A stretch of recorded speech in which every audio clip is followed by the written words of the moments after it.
Oh, good day and gratitude, family. Give me just a minute. I did drop the bookmark. Of course, I would.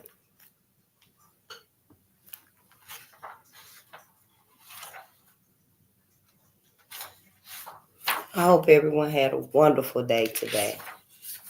Even in all the chaos that's going on out here. Now the illegal immigrants, they fighting, they protesting to stay here. They said they ain't going nowhere. So I just seen a little snippet of it, but white America need to be trying to handle that. As far as I'm concerned, I can only be concerned about Black America. I can only be concerned about Black America right here. Yeah, we do want to protect our borders. We want to protect our borders. We don't want all of, this extra targeting here on us. Because that's what's going to happen. Everybody going to shift their focus and everything finna just fall down on Black America. Everything finna be our fault. So we might as well get used to doing for us and, making sure we okay. Get ready to learn and teach these babies, Get ready to be able to have a whole new lifestyle. A whole new lifestyle, right down to eating, what we watching, how we spending our time, how we caring for each other, how we teaching each other, because we still got to teach our babies.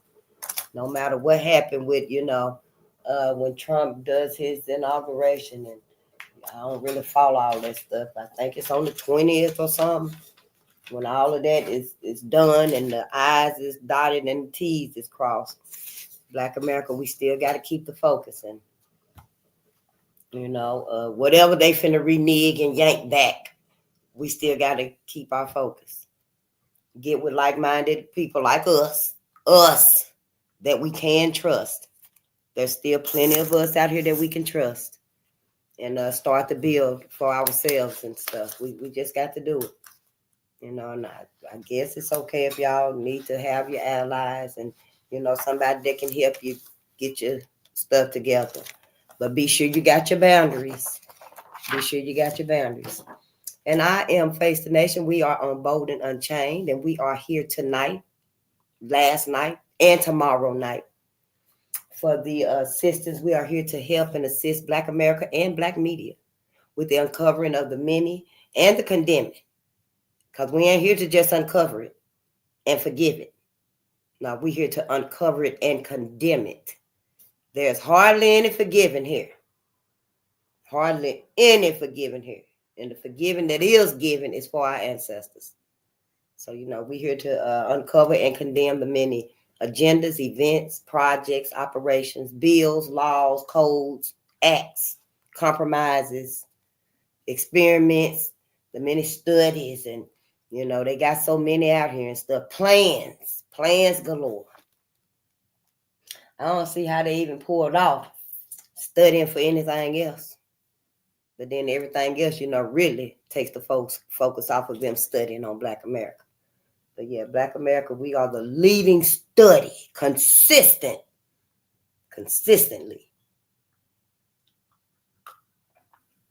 Then when you think about it, we've been really studied since we even got physically free. So, we've always been a study, a project, a property to white America.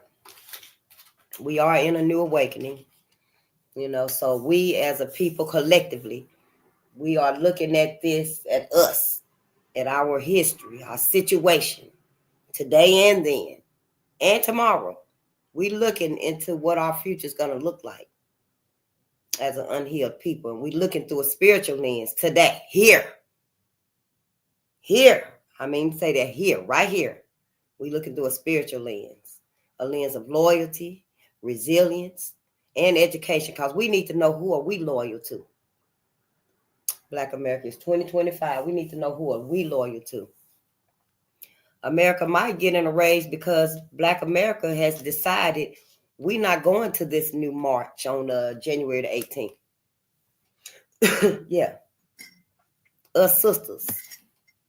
us sisters have decided we ain't going to no march on January the 18th. We're going to get our hair done, get our nails done. I'm going to be reading. Me and my daughter will get together and do some things. And, but I'm going to be reading. I ain't got, yeah. So, we are, Black women sisters. We letting each other know. That's what we doing. They sending the emails out and the flyers and stuff. But, Black America had decided we're going to set this out. Black America, the one said they taking a break. Because I didn't know nothing about the march. I've been decided I ain't marching nowhere with nobody. Yep, I've been decided that, but I didn't even know about the march till I seen it. And then I was like, whoa, let me go on and share this. That's why I shared it. Sister said they ain't doing it. We might see the rage or some of it. Because for right now, other people's is saying too, Black America, take y'all break. Y'all deserve it. Take your break. But see, this ain't just no break. No, this ain't just no break. Well, in my opinion, after 4 years, we still ain't going to be marching. Not for everybody else. So, yeah, we're a little different here. We get the truth of it. Ain't no sugarcoating it here. We're not trying to keep everybody comfortable but us. We're not harming anyone. We don't advocate no type of violence, mistreatment, manipulation, conniving. Yeah, we don't do that here. We strictly forgive and love Black people here. And other people, if we can't help them, we don't want to hurt them. That's not what we doing and stuff. Our first and final focus is Black America's well-being, welfare, and Black America's sanity. However, other people, we will, offer or extend a blanket or some food, shelter if you need it, whatever. We not in the business of harming anyone. Our ancestors never harmed anyone. Matter of fact, I would say our ancestors, every time they were claimed and and charged and convicted as being troublesome, as far as I was concerned, they all were self-defending themselves. They all were self-defending themselves. Our ancestors here that I'm talking about, our free ancestors like Frederick Douglass, they freed themselves. All the times that they said that Frederick Douglass, they put a mask on him too, the metal mask. Yep, put a mask on him too, and said that he was a troublemaker, and he wasn't.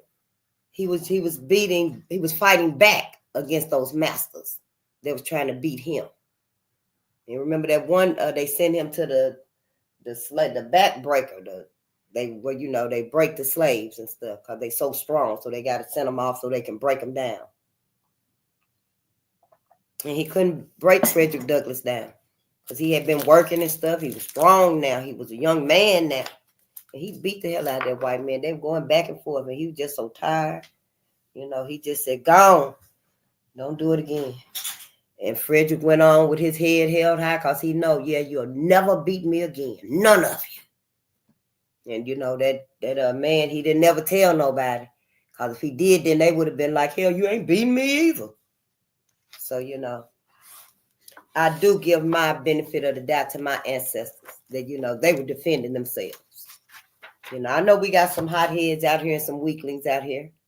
That's why we can't keep giving birth to them. We can't keep having babies and we letting them succumb to this innate self-hate, fear. We'll find out. I'll find out what to call it. And then when I find out what it's called, I'm probably still going to call it self-hate because that pretty much sums it up. What we feel for each other. What we feel for each other. How else do you sum it up? I don't trust Black people. We so conniving. We the main manipulative ones. All that self-hate. It's just everything. It's just self-hate on ourselves, on our people. Yeah, I can't put it politically correct. Ain't nothing never been politically correct. Nothing. Not even this language that we speaking. But we understand the self-hate. When Malcolm said, who taught you to hate yourself, we understand what he was talking about.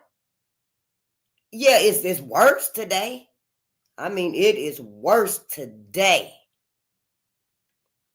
I know all our ancestors don't know what to do. I bet they standing around us, probably just want to, ooh-wee. But, they can't really touch and feel and, make that connection with us because we so disconnected. That's why we got to detox. We got to study. We got to learn so we can open up them channels of connection with us, with our ancestors. It's not just, we live here and then we pass on and stuff. It's energy. We are an energy and we stay connected. It's very deep. I know, I didn't even know. I'm like, shit, maybe it was a reason I didn't finish school. I was a dropout. Maybe it was a reason. Because I know, honey, I probably wouldn't have been studying this. Nah, my big brain would have been for something else. I'm not saying go drop out of school and nothing like that, but for me, I don't feel too bad about it. Because at the time, I was a teenage mother. So I was like, yeah, I might as well just go and suck this up. It was mine. I did that. I became a teenage mother. So I had to lay in that bed, and raise that baby. 2 times. The first time my mother and my family helped me and babysitted while I went to school. And then I got a job after school. But the second time, you made this bed right here. Yeah, it was over. It was a wrap. Yep, I couldn't do that to them no more. I was like, ain't nobody finna tell me I told you so. Maybe it was selfish, but yeah, that's how I was. Yeah, ain't nobody finna tell me I told you so. I'm finna go on and do the right thing now. But in 11th grade, and that's what I did. I went ahead and quit. I eventually got my GED, but those things happen to us. Shit, I didn't know I was supposed to jump over the hole or whatever. It just I wasn't even aware that I was setting myself up for all these sabotages and all these failures and wrong turns and wrong decisions, rushing my own adulthood, putting my life so far off track that it would take me a whole, 35, almost 40 years to get back to what my passion was. When I was a little girl, which was Black people, my people, reading about us. I always keeping a book with me, honey. It took me way off track. So that's why I feel that for us, it's very important that we teach our babies. That we teach our babies. We start out with something easy for them. So that it can be, they don't be freaking out when they see you open a book. Because when our babies, those that really ain't, there yet, and that's got the patience and the attention span. Oh, they can sit and watch Coco Melon all day. Watch YouTube, the shorts. Most of us white folk, playing and putting some old disgusting stuff. But they can watch that all day and stuff because it don't really require no thinking, no feeling, it's just entertainment, I guess. But all of that is programming for us. See, it's programming for us, not for other kids. I don't know. Maybe they parents telling them, now look at him and let you look at this bullshit. But it ain't real. It ain't true. Whereas, Black folk, we just said our kids, they're turning on and that's it. We don't even know what it's showing. We don't even know what the hell it's showing. Because a lot of us, would play Disney cartoons. And now I find out today, them cartoons was some motherfucking evil, perverted ass cartoons. But, we wasn't catching it. We wasn't seeing nothing like that. See, we got to look differently from everybody else because we are different. We're not the same. We all got the same form, the same innards. We got the heart in the same place and the lungs, in the same place and stuff. But other animals do too. It's just a form. But we're different on every level. We're different. And we have to start living like that. I know. I had no idea either. But it's so worth it. It is so worth it. It's like we're reborn again. Kind of like, people be like, oh, I got baptized and I gave my life to Jesus. And they literally, got a glow about themselves, reborn again. Well, that's how it is when we learn about us. That's how it is for me. Anyway, I don't know. I think that's why people be noticing, because it gives you that self-confidence that we ain't had. It's unmatchable. Nothing else that we achieve can give us that glow, that polish, that pep to our step, like learning about us can. Not to me. But then, all the riches in the world don't really matter to me, I mean, money just don't move me. My mom was like, shit, you can't take that stuff with you. You cannot take it with you. When you win that lottery and stuff, you might well help you and your people too. So we can't let money and, wealth and stuff move us, because that's not our treasure. That's not what we, see as our wealth. We see our knowledge, our people, our babies, as our wealth. It's different. We're different. We just misled, a lot of us. But yeah, let's get the rules and regulations out the way. Where did I put it? Because, they want us to do the copyright. And yeah, it's just because they know we reading now. They ain't never really felt that Black America was going to actually start reading like we did. I don't know where I put it at. I might not even do it tonight.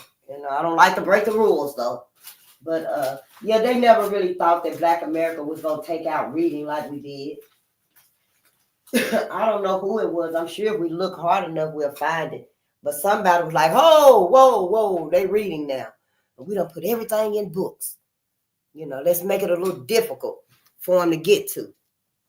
And it took us a while, but eventually, it took me a while anyway. In Black America, I can't wait till we all start doing it. We all start reading to us and teaching to us and stuff. Yeah, I go to sleep listening to you read. Honey, you read something 5 times. I went to sleep, honey. I be jumping meteors and asteroids and stuff, and outrunning black holes and stuff. Yes, honey, shooting stars too. Because that's what it do for us. Yeah, that's what it do for us. I was just thinking to myself, please don't let me have to try to remember this copyright disclaimer. So we just gonna, yeah. What is it? The copyright disclaimer 107 under the 1976 Copyright Act is made for the fair use of criticism, comment, news reporting, teaching, scholarship, and research, for the fair use of all of that. And those things right there make it it tips the balance in the use for fair use of So that right there is me learning it and stuff. But I'm gonna put some effort into it, because I really haven't. I've been saying I am, and I am. I want to just be able to read the shit real fast and get it out the way. And that way I can go ahead and do what I like to do and stuff, which is read.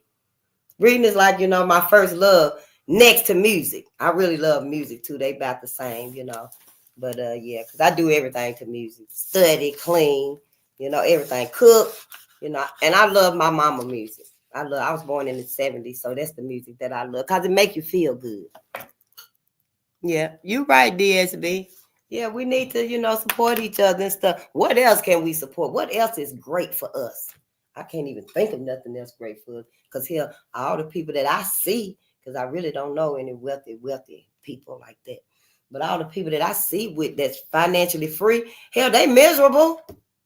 They are some of the miserable, stingiest, mean-ass people. Now, shit, you ain't even got to worry about nothing. You got your money and stuff. You got your pillow. You got the bag. But see, it's because we don't know about us. And once we get those wealths and that fame and stuff, it don't really satisfy us, because, see, we need something different. We need something of substance to satisfy us, and we just not getting it. And that's why a lot of us, I think, when we get older and stuff, we realize, darn, I done wasted my life, going after the bag. We don't have no happiness, no joy. That's super, that's real, just superficial stuff. And, yeah. And maybe that's why here, when we get older and stuff, we're alone. We're not with anyone because we don't forsake ourselves. Yeah. It ain't hard for me to believe now because I know that we all been sabotaged as a people. I know that there's so many, documents and studies. And I just ran across one book I really want to get y'all, and it's called The American Dilemma of 76 Negro Problems. Well, anyway, y'all, it's 1,000. Well, let's let them come if they come.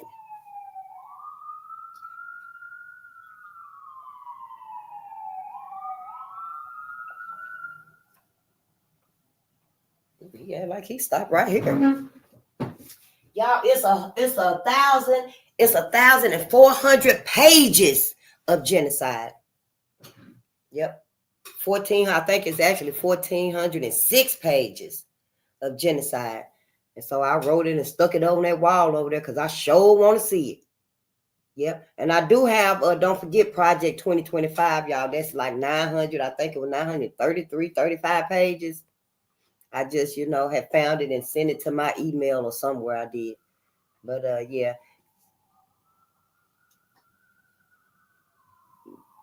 Because so much is going on. And I'm beginning to wonder what other projects and and events they got in the background going on. Probably all of them. Have they activated everything?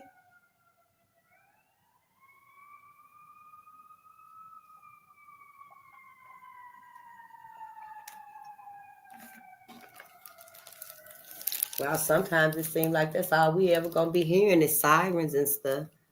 Because it's getting so chaotic out there and people need help. People is hurting people. Black America, when it really turn around and we do hear all the sirens and stuff, that's gonna be our cue that everybody's attacking Black people. Yep, everybody's attacking Black people. Because our main focus is Black people. We got to keep our eyes on the prize. Sure do. I don't know what book you talking about, QT? Quiet as Kept. Where can I get this book? I don't know where to get that book on genocide that I wrote it down. I'm going to look for it at the library. But the library do have books that you can't check out, but you can print them off and stuff like that. But I want books for my library. This book right here, I got it at the library, Racial Violence in United States.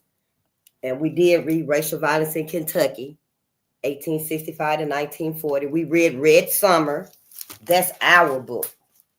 So, we just trying to expand so we can really get to the root of our self-hate, the root of our animosity towards each other, because it's unnatural. It's unnatural, y'all. I promise you. We ain't never been this hard on each other. We shouldn't be any more experiencing, hurtings and injuries to ourselves than any other race is. But because of this, that's my opinion here. Because of this, we feel like we didn't fight enough. We feel like we didn't try enough. We feel like we let things just go on and go on and go on. We forgave too much. I don't know what we feel, but I believe this is the reason for it. And these things right here happened after slavery. The trauma that we went through. Dr. George DeGrasse said we ain't never had healing. We ain't never had therapy. No one even suggested therapy for Black America. We just went through enslavement and the whole 100 years with that metal mask on our face. I can't even imagine 100 years, but you're still being controlled and raped and whipped and beat and starved. For 100 years, the breakage that the mind must come so close to. But our ancestors didn't break because they had us in mind. The whole time, they had us in mind. Our future babies won't be going through this. It took a long time, though, for them to get free, to get physically free. A very long time. Almost 500 years. That's like the longest grudge ever that my big brain ever read about. In America anyway. It's a Holocaust all over. We got the other Holocaust. I found that and I was going to read it. I got to the preface. But, there's other Holocausts in the world. We're not saying that it's not.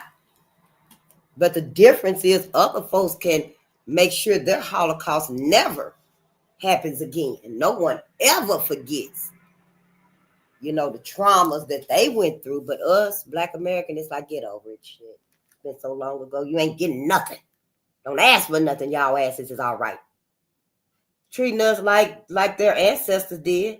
Like J. Marion Sims was operating on Black women, just took a potter's spoon or whatever they called it, a putty spoon, and just digging in Black women. No anesthesia, no numbing, no nothing. And then he took that shoemaker's awl, that long, sharp thing, and was sticking in baby's head because he said that their parents was intellectually deprived or slow or retarded or something. Some stupid ass shit. So he figured that, the baby had it too. And so he had to, Dr. George DeGrasse said it. I thought it was a 98% death rate. She said it was 100%. Of course. Who could put something sharp in a baby's head, a newborn baby's head? I think he put it in the soft spot right there, that little dent. I don't know how the man did it, but yeah, they so cruel and evil, And then to say that, I think it was Thomas Jefferson, one of their asses, it's in the video. But one of them said that we didn't have no soul. They ain't even worried about it. We ain't going to heaven. Yeah, that's what he said. Black people ain't got no soul. They ain't going to heaven. So it's, it's okay, I guess, to do them things. Yeah, So they didn't feel no way about raping and beating and stripping and skinning and roasting Black people and stuff. Because they were like, they ain't human anyway. And then he said, yeah, I sinned with my head held high. So yeah, you just got your head, your nose all up in the air, and you killing and raping and stealing and roasting and, doing all this cannibalistic stuff to whole people, Yeah, it's unbelievable. Unbelievable how Black America done just sit here and done forgot everything to keep the peace. And knowing damn well any day now, white America finna snap. Yep, because we can't do too much. And see, that's our fault for letting them think that. For letting they motherfucking asses think they could keep us in line. That's our motherfucking fault. We shouldn't have never integrated like we did. I'm saying it was all right. I guess it was okay, hell, to do some things. But see, we gave up everything that we had so we could be sincere with our integration. Yeah, we coming in with nothing but, benefit of the doubt, loyalty, we're faithful when we integrated. Yeah, we weren't going behind white America back. Yeah, we're going to be planning this right here. So when they ass start doing this to us, we already teaching our babies at home. We already teaching our kids and stuff. We wasn't doing nothing like that behind their back. We should have been. Hell, Malcolm told us only a fool will let his enemy teach his kids. Where I'm from, we didn't even get no education on Malcolm now. So I'm like, hell, I'm still mad at the motherfucking school system, the education system. Hell, I feel like shut that motherfucker down then. Because we need to be reading any damn way. We need to be reading. But hell, we so messed up, a lot of us can't even read. So those that can, we're going to have to step up on those little slights of ours. All across the board. Yeah, we got to start, feeding us and stuff. The one in your community, in your family, in your life, your circle, that love to cook, then that's the chef for the community. That's going to be the chef for the community. Everybody, bring whatever you got that you can spare for that week or that day to the chef. Because the chef finna cook the whole meal for everybody in the community. And then, you got mothers that's there and grandmothers that's helping and little kids peeling potatoes and stuff, and yeah, come on over there to Sister Faye's house and pick these peas out this backyard, and yeah, take them on over there to Chef. She finna fix that gumbo or that meal, for the day, for the week. Because we going to have to be eating like, sparingly. Shit, ain't no joke. These folks are trying to starve, but we're going to have to eat like maybe twice a day. Maybe once a day, because in the movie, what was the name of that? The boy who harvested the wind, about Africa over there, they had to ration their food. Yep. Because the daddy said you want to eat morning, noon, or night. Yep. We're going to have to do it. But if we got gardens and stuff in the house, inside gardens, during the daytime, shit, go on and pick you some peppers. Grab you a tomato, or something. Go in there and make you a little stir fry. We're going to have to set them little things up. That way, see, we'll have it in between. But yeah, I don't know. I ain't got no survival kit, but I'm going to get me one. Yeah, I'm the last one to the fight. Shit, I done walked all the way around. Probably jumped in a few fights. Yeah, I know I did. To get here. And now that I'm hearing stuff, I'm just so happy that somebody else here. But yeah, we got to get in too. Because shit, this is about us now. This ain't about everybody else. Shit.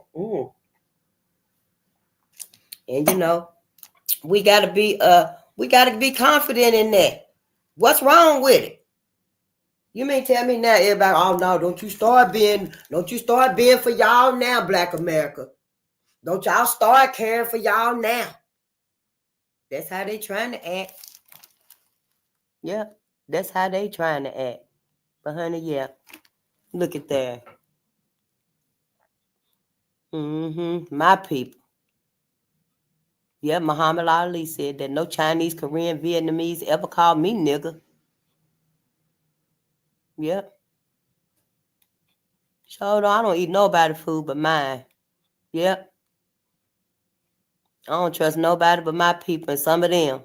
Once I get to talking to them, oh no, you ain't got but one time to show me, sister.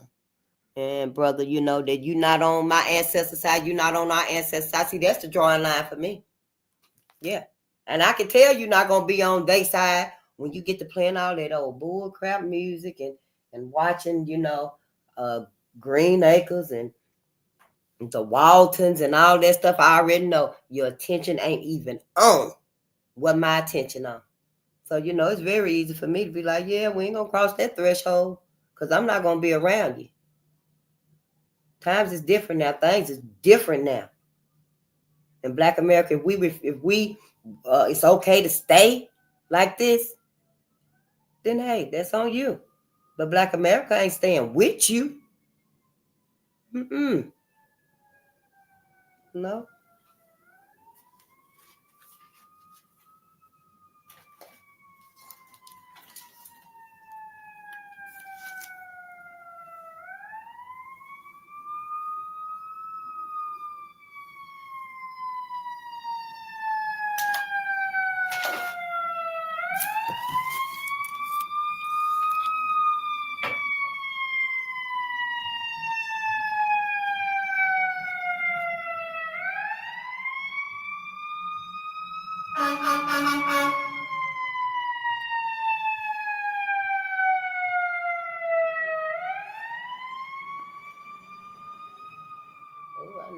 Now, honey, if anybody need a flying vehicle, it need to be the ambulance, the emergency vehicles. Hell, don't no regular civilians and people need to have no damn flying vehicle where they can just, oh, it's traffic. They just gonna push a button and elevate and drive off. Dumb. See, they don't never do nothing for humanity. They don't never do nothing for pro-life. Everything they invent is just for bullshit distraction for them to feel like, they're superior. That don't make no sense. Now, by the time this man done got down here and did what he doing and stuff, because they got to watch out for, traffic and stuff. So if you're going to build the hell, use it for something that's needed. Don't make no sense to me. Yeah. All pain stop. We don't even know what that chicken is no more. We do not even know what that chicken is anymore. We done. Yep. I know. Mm-hmm.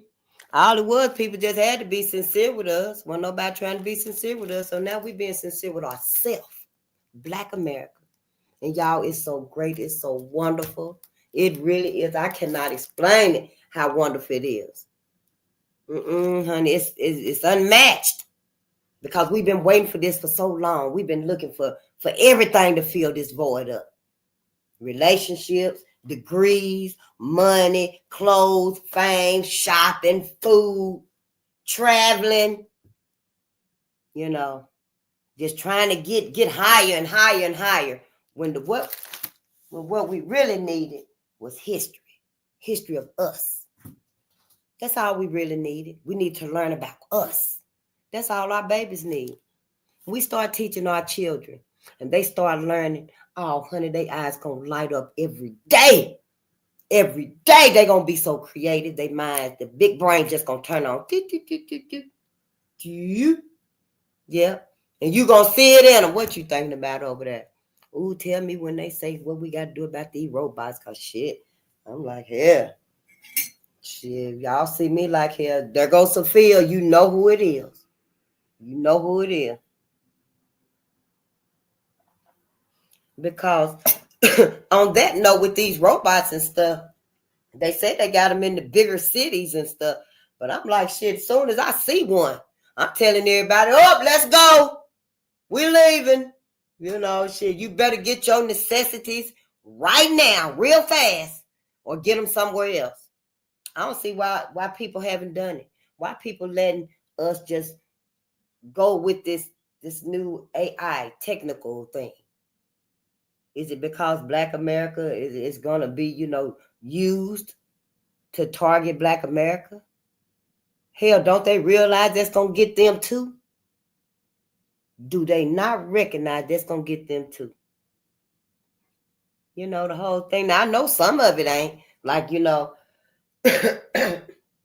I do believe like the autonomous cars, the robotic dogs, they going to be on the street. I believe they are going to have cameras on them, of course. And they're going to be recording.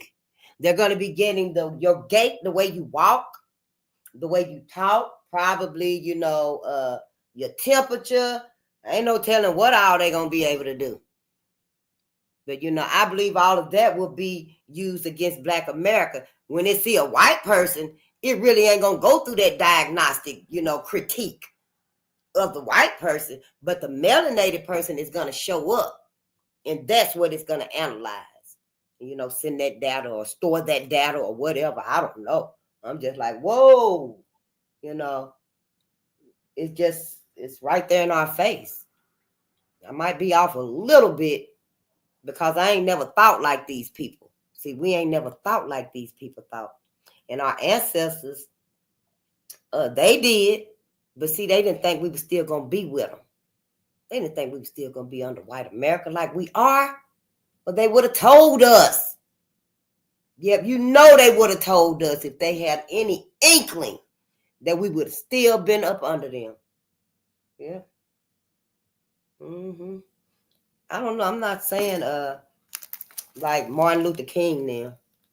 I'm saying the ancestors that went through all that torture, that ravageness, that savagery. They seen it with their own eyes. They seen it with their own eyes. They heard them coming for them. So see, it's not a game. It's not a joke if it happens again, like history does, and people only hide, their evil intentions when they want to keep doing it. People only hide things when they want to keep doing it and they don't want nobody else to know. But to project it on everybody else in the world now. I don't know why everybody else ain't motherfucking mad at white America. How the fuck you gonna make us the ones that hate Black America when y'all the ones that made us, hate Black America? See, everybody got this mindset. Black America even got this mindset. Some of our masses, you see that one brother that was with Trump now? Oh, honey, he was bad. He was a bad son against black folks. Yeah, honey, he was all for Trump. Yeah, then they called him nigger, honey, and put him in his place. Sure did. Yes, honey. It broke his heart so bad he ran back telling black America. And first thing black folk like, well, you shouldn't have took your ass over there. Sure shouldn't have. But see, that's how white America got us hating each other and stuff. Yeah. Because we ain't doing the knowledge. We ain't learning. We ain't studying. We ain't even watching us. Here, we looking right at Miss Kathy motherfucking ass and her ass over there sewing a damn KKK suit. Hell, just because it's white ought to tip us off. What the hell you drawing up? Making over there ain't no color in it or nothing. Just pure white. Look like an angel's cloth. We said, Miss Kathy, yeah, remember when I was in 7th grade? Yeah, I remember. See, it's all a game to them and stuff. Let me get my drink. Go get your tea too. Because, yeah, these folks got us fucked up. I mean, don't read. Don't you read it like that. Don't you study like that. Yeah, that's a wrap. It's over. Can't keep doing to people like that. Mm-hmm. Let me give me a little juice.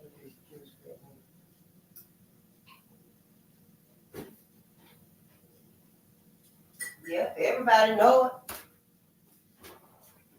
Everybody know this, but Black America. And now I ain't saying Sabrina no, because you know they ain't told Sabrina nothing. They tell Karen and Ken and Becky everything. But Sabrina, yeah, they don't tell Sabrina nothing. Sabrina, oh, my great uncle, yes. Because, you know, they ain't told her that he was the one doing a whole lot of them lynchings and stuff, you know. Oh, my Aunt Peggy Sue. I just love my greatest aunt, Peggy Sue. But they ain't told her that Peggy Sue was the one in college and stuff, bringing all them black men home and stuff. And then they come up missing. And then when they go back, they crazy as hell. Because her mama done did some spell work on them and all kind of crazy shit like that. We just don't think about things. We put our whole all into it. Every doubt we had, you know, we put it into integrating. That's how I feel. I don't know if everybody else don't feel like that. That's fine. Feel how you want to feel. Because it's going to be your future generations that's going to have to deal with it. Mine too. All of our generations going to have to deal with it. However we leave it, that's how they're going to have to deal with it. Yeah. White America know it. White America hope we don't never wake up. Y'all know why they ain't told y'all. Y'all that's got real close bonds with them. You know, yeah, our family's been intertwined, been married and for 30, 35 years.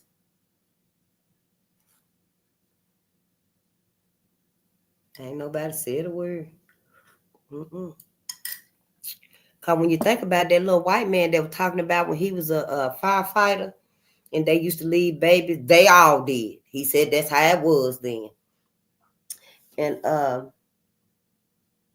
they used to leave babies in the fires and in accidents, in buildings and stuff, in drownings. If a car was in a lake or something, yeah, they named every scenario you could think of that a firefighter would be called to. They'd be like, oh, we couldn't reach Face. Yeah, we couldn't reach little Face. She was too far. But once they knew I was black, you know, they just left the black babies there. You know, they just left the black. Oh, just stuff. Just doing things, you know, because it was their nature. It don't go away. I don't think it go away.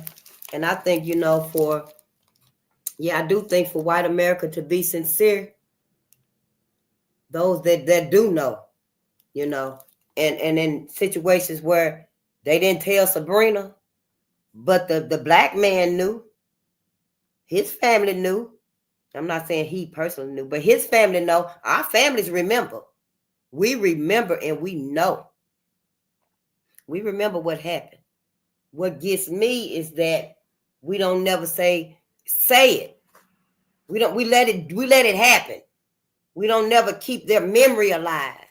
You know, John Hartfield was lynched in 1915. Then, like 1975, 1980 and stuff, people is mingling and marrying and stuff.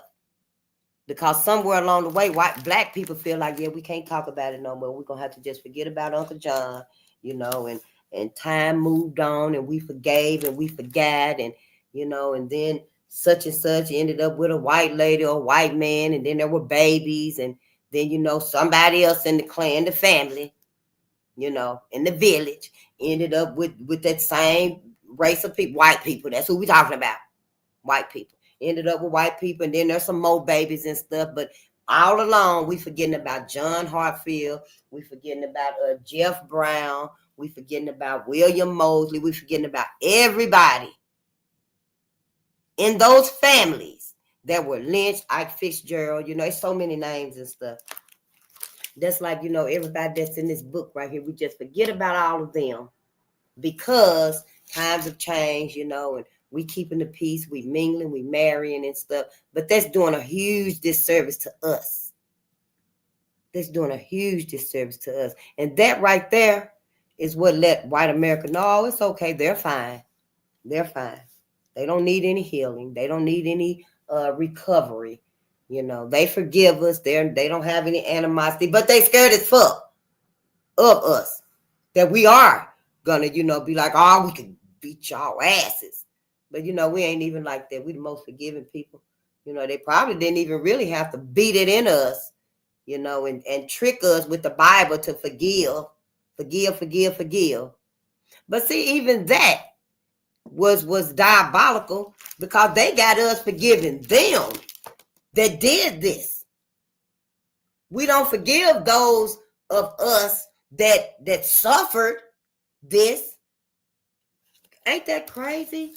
We don't even forgive our ancestors that suffered, even after slavery.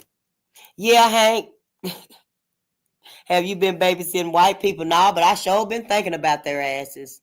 Yeah, see, right here we study what has been done to us, Hank.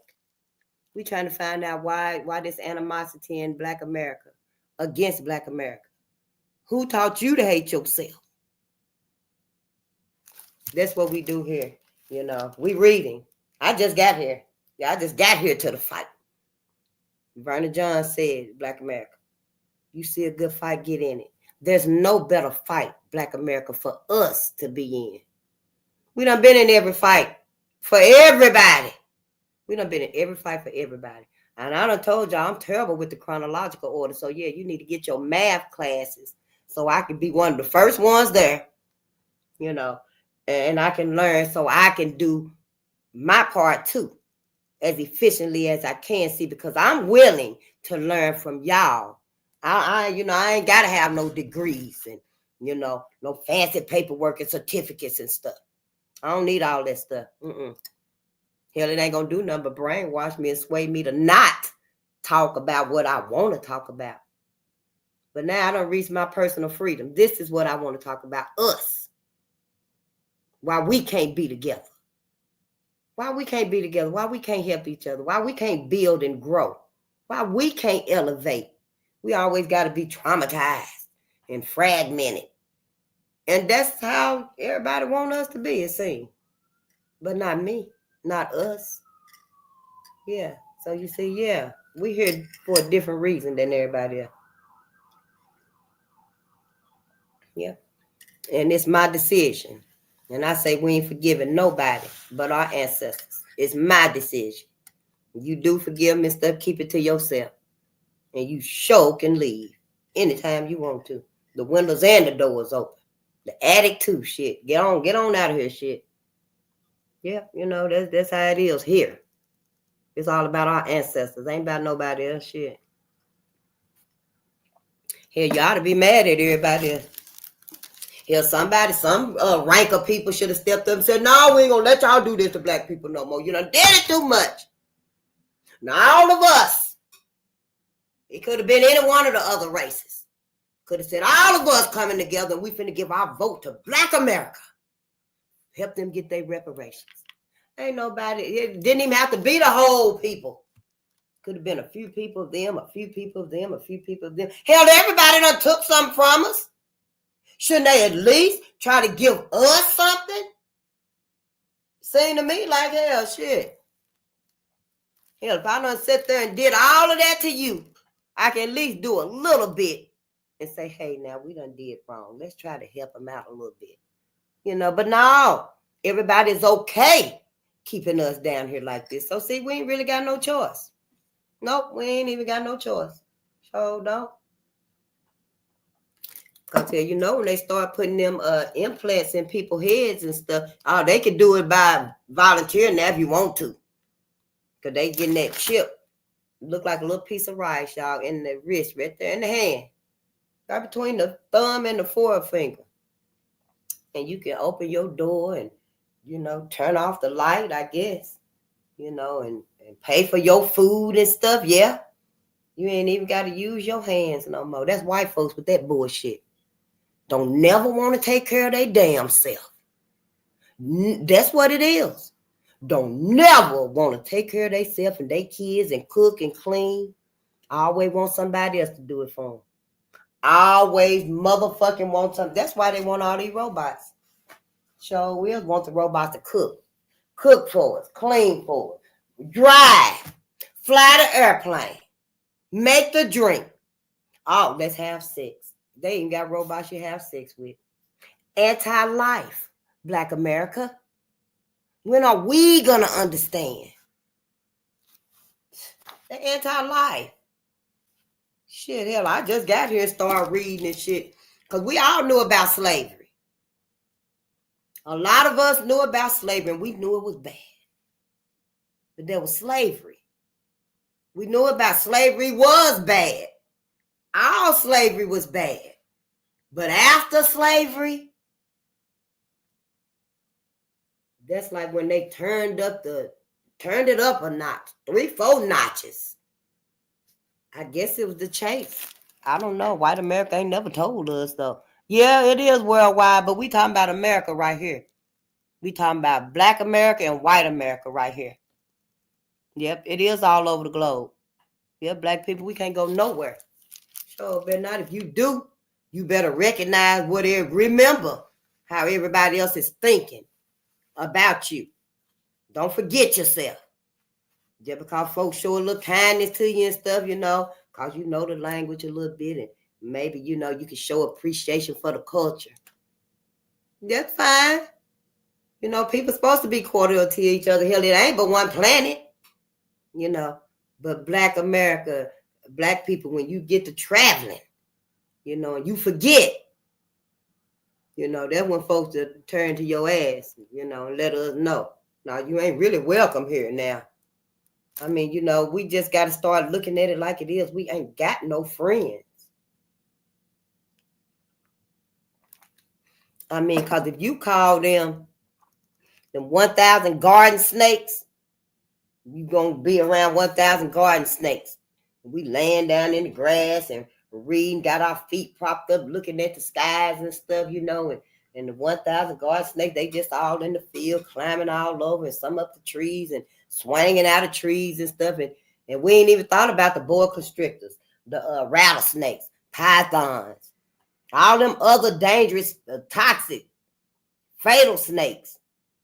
We just thinking, these garden snakes ain't gonna hurt us. Who used that analogy? Malcolm X. We just, all these other garden snakes ain't gonna harm us or nothing. Hell, get rid of the garden snakes. Then you ain't got to worry about no snakes. See? But to me, Black Americans sit here and decide who's safe and who ain't safe. And let me judge your mentality. Let me see how you thinking and stuff. Are you thinking like Karen or, are you thinking like John Brown? Because, see, a lot of white folks ain't got John Brown's mentality. No, they got William James, what's his name? William Joseph Simmons. And, all of them Ku Klux Klaners, they got their mentality. Hate Black folks, hate life, just anti-life. So you see, I think for us to put ourselves through all of that, that's a bunch of bullshit. We should have been like, hell, fuck. Let's get the fuck away from their asses. Shit, that's why sister said on that video, our ancestors saying, damn, y'all still up under white America. And he telling his folk, damn, y'all still doing that to them people. Because, they were telling white folk, we ain't coming out to no march and don't ask us no more. And sister said, yeah, I bet our ancestors saying, y'all still up under their ass. And they ancestors, I think she called them by name.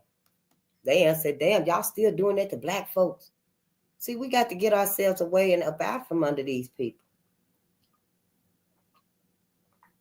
Hell, I know we done mingled and married them with them. Shit, hell, get them kids and take them babies with you.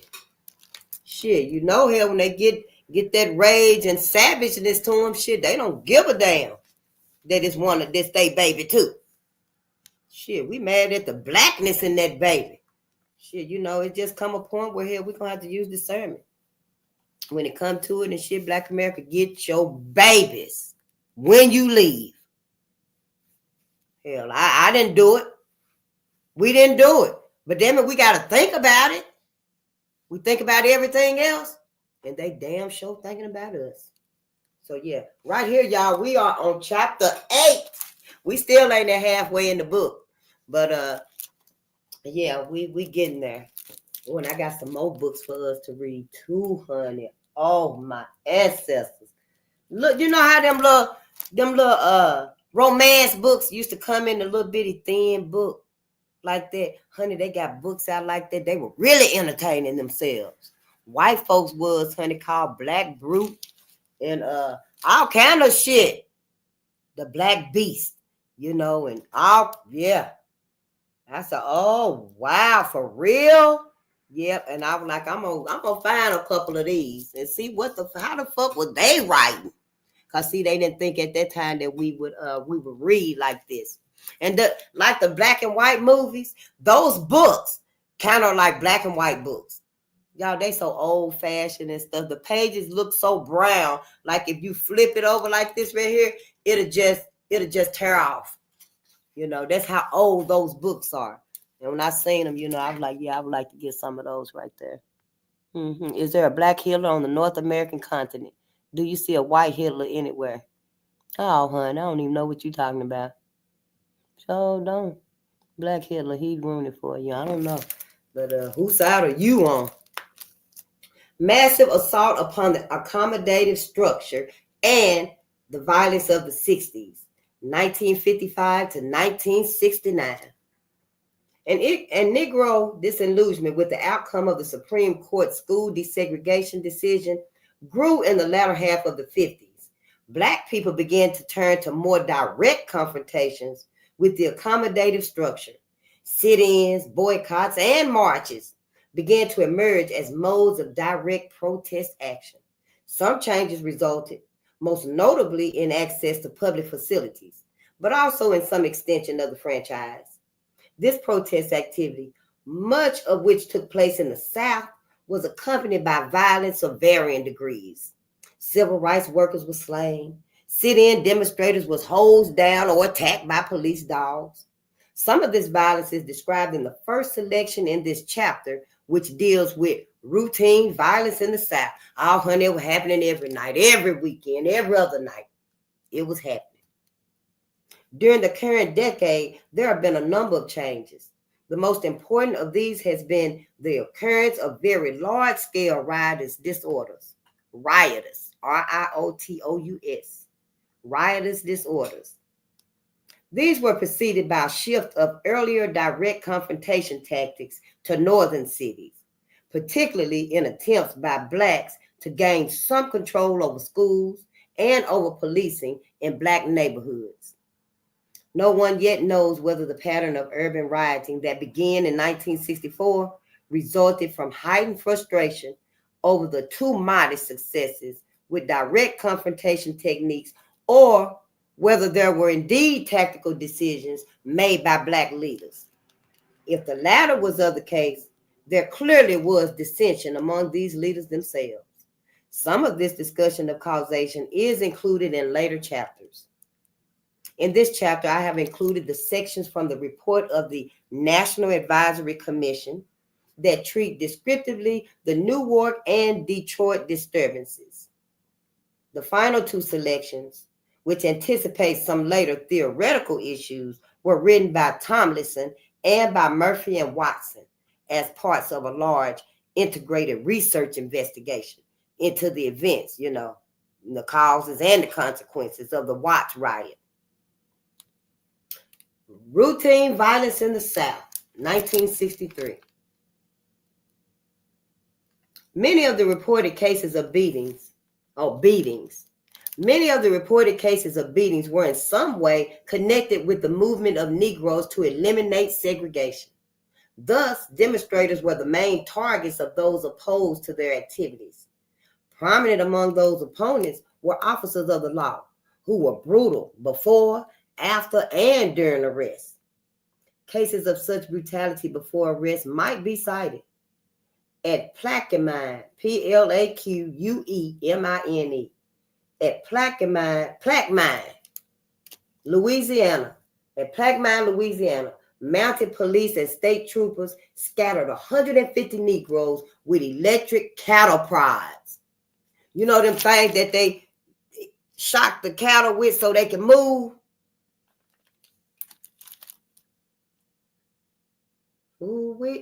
At Plaquemine, Louisiana, mounted police and state troopers scattered 150 Negroes with electric cattle prods, and horses trampled, kicked, and hospitalized children.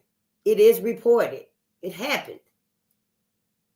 State troopers drove 300 Negro demonstrators from the Etowah, Etowah, Etowah County Courthouse lawn with electric prod poles, and men and women were beaten to the ground.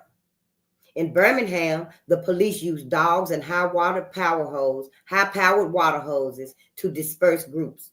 One man was wrestled to the ground by a police officer and a dog, and handcuffed. Wow, he was handcuffed. Other reports of brutality of police before arrest came from Savannah, Georgia, and other places. Police brutality was evident while officers were making arrests. A 14-year-old girl in Americus, Georgia, was struck on the head during a demonstration. Jackson, Mississippi, policemen charged adults and teenagers who reportedly were jeering and chanting, "We want freedom, we want freedom," on the porch of a Negro home. They were clubbed into submission, and two white Tougaloo, Tougaloo, Tougaloo, and a white Tougaloo Southern Christian College sociology professor who was with them was failed. So they was on the porch, chanting, "We want freedom," and they clubbed them and him. He was a sociology professor. I guess he was there to support them. At Hampton, Virginia, police threw a juvenile bodily from a drugstore during a sit-in demonstration and charged him with assault and battery. While lodged in jail, police brutality was continued against demonstrators. A Negro comedian reported he was whipped in a Birmingham jail. The Department of Justice accused 5 men, including the sheriff and chief of police of Winona, Mississippi, of beating or directing the beating of 5 Negro prisoners, including 3 women. Other cases of police brutality against demonstrators came from St. Augustine, Florida, Brownsville, Tennessee, Danville, Virginia, Albany, Georgia, and Jackson, Mississippi, where a Negro woman was reportedly taken from her cell and beaten for no apparent reason. Other prisoners, as in the past, felt the brutality of police officers. Atlanta's chief of police admitted a Negro suspect who was being transported to jail was worked over by police. Oh, he admitted it. Yeah, they worked him over good.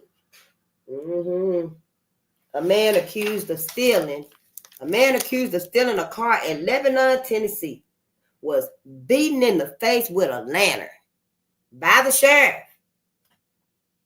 The car belonged to his brother. At Houston, Texas, 2 policemen were indicted for assaulting 2 Negro youths whom they accused of attempting to enter the car of one of the officers' wives. The boys were hitching a ride to Galveston. From Dublin, Georgia, New Orleans, Louisiana, and Beckley, West Virginia, came reports of extreme cruelty. Other beatings were reported from Louisville, Kentucky, and Washington, D.C. Demonstrating Negroes and their white supporters were assaulted by individuals and groups other than the policemen. Hell, the police were beating their ass and everybody else was too. To sit in. To sit in. Hold on. To sit in where they at. Where you ain't wanted. You ain't wanted that. You is not wanted that. No, this is the wrong book right here. But we do got to sit in. But this right here is about jazz music. And we're going to read that too. I knew I had something that was saying sitting in on the cover. Black people want to sit in, want to be with white folks. And right today, it's hard for us to see our lives without white folks. To just see our lives with each other. Building with each other. Buying from each other. Creating with each other. Progressing our people with each other. We find that very hard to do because we find it very hard to see. But we must build and procreate with each other. We must make sure that our lineage lives on too, just like everybody else do. Yeah, you got a few people, in other races that do go outside of their race. And it's okay if you do, But when it's targeted, when it's used as an agenda to decrease and genocide a whole race, yeah, you better start rethinking Black America. And that's how it's being used against us. It's just another agenda, another tool to help genocide and exterminate Black America. Yeah, Black America. See, the genocide, the extermination of our people worldwide, is worldwide. That's all over the world. Depopulation, yeah, it's going to kill everybody. Yeah, depopulation is going to get everybody finna feel that. Genocide has been targeted towards Black people all over the country, especially like in Africa and stuff, But yeah, I'm just now getting here myself. I'm appalled. I'm like, hell, why the hell we still around these people? But right here in America, to exterminate Black America right here. That's why my contribution to us, not just this right here, but my other contributions to us is here first. It's here first, and then I'll open it up when I learn how anyway, to the rest of our people and stuff. Because it's not just for us here. It's for us, a collective, worldwide, globally. Because Black people, we everywhere. The cosmos manifested us everywhere. So, that's how that is. And that's how that's going to go. Yeah, but for right now, where we starting at and stuff, it's strictly white America, who is our open enemy. They ain't our only enemy. Because we got, everybody, is against us. We ain't got no friends. Some of our own people, they got the mentality. And they ain't even on our side. So, yeah, we got to always keep our eyes on the prize, honey. Everybody else is. Sure will. And it's unfortunate, but it is what it is. Let's read. Demonstrating Negroes and their white supporters were assaulted by individuals and groups other than police. At High Point, North Carolina, a white picket was beaten and a minister struck in the face by a white man who at first pretended to shake hands with him. Demonstrators were attacked while being served at a lunch counter at Anderson, South Carolina, and were beaten and doused with ketchup and mustard while sitting in at Jackson, Mississippi. A crippled boy was clubbed on the main street in Danville, Virginia, and a young girl in the same city was thrown downstairs 3 times. In Atlanta, Georgia, 3 Negroes and 2 whites who sought service at a cafeteria were pummeled and pushed by 2 white men. Another one was knocked down while sitting at the Trailways bus terminal in Montgomery, Alabama. A 19-year-old youth, a Negro, was beaten and kicked at a city park in Pine Bluff, Arkansas. Yeah, Pine Bluff, Arkansas. That's like, yeah, well. Let's read. Persons were attacked while using or attempting to use other public facilities. A Negro girl who refused to move to the back of a Columbia, South Carolina bus was slapped by a white man.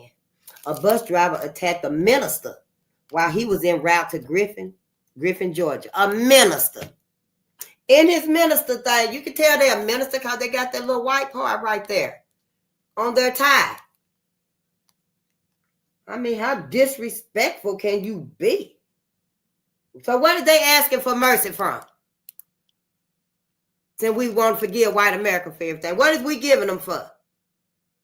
This little bit right here because they slapped the white girl, the black girl that didn't want to get off the bus. See, we ain't even sure what we forgiving them for. That's why they assume we forgive them for everything they've done. Yeah, keep on doing it because Black America's going to forgive us, you know.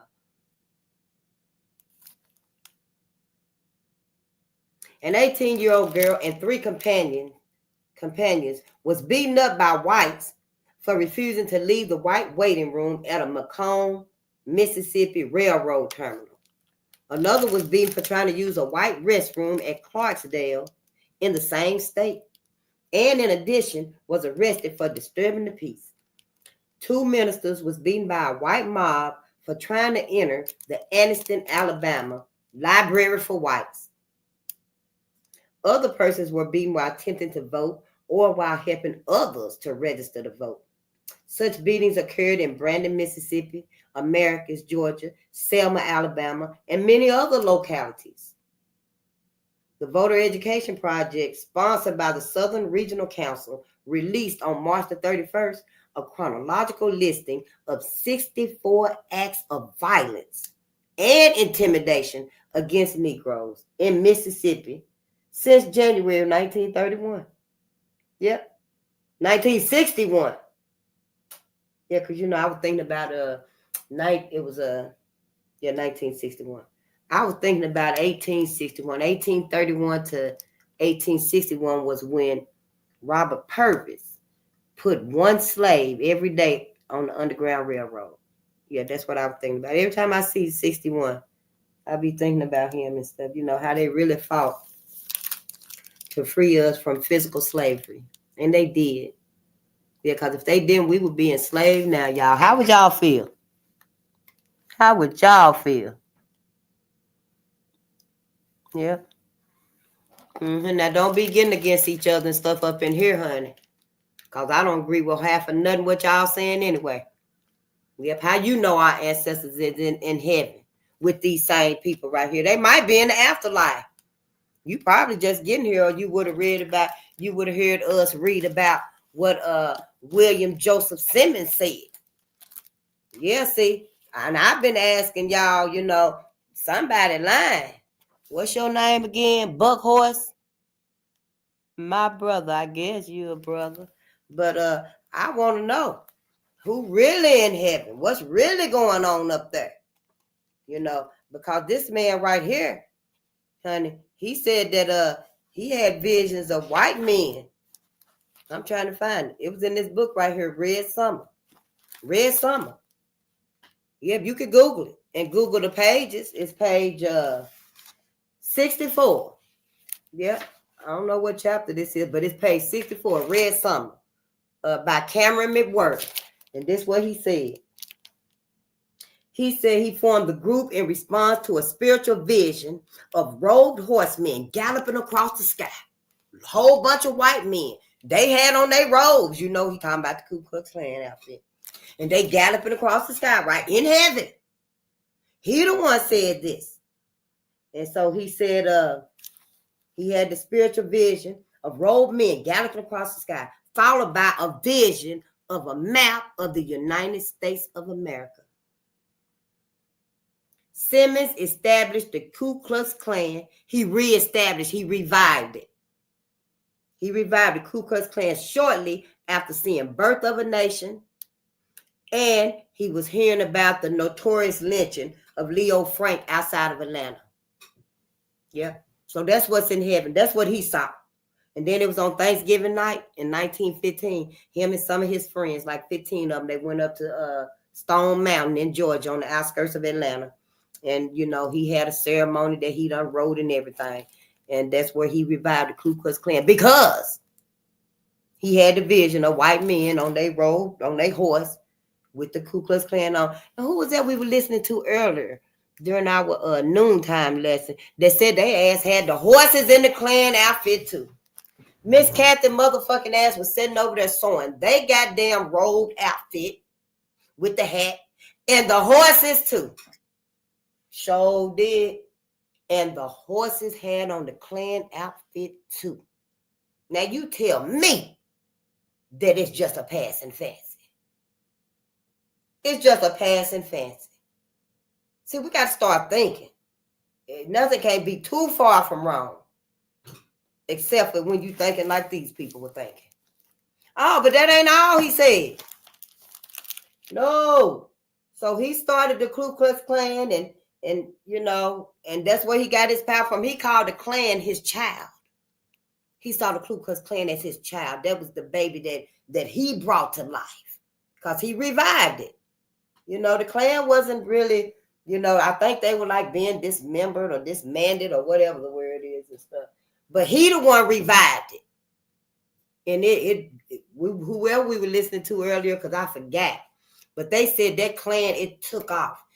So many people joined it over time and stuff, because, you know, that's what it was. But this what he said, because it, you know, it lifted him. He was seen as a hero, I guess. And, you know, the Klansmen, they didn't do nothing but torture black people and rape black women. That's all they did. So this what he had to say about that. He described himself, because see what he was doing, he was able to get the black woman. So he said, he described himself as he who traversed the realm of the unknown.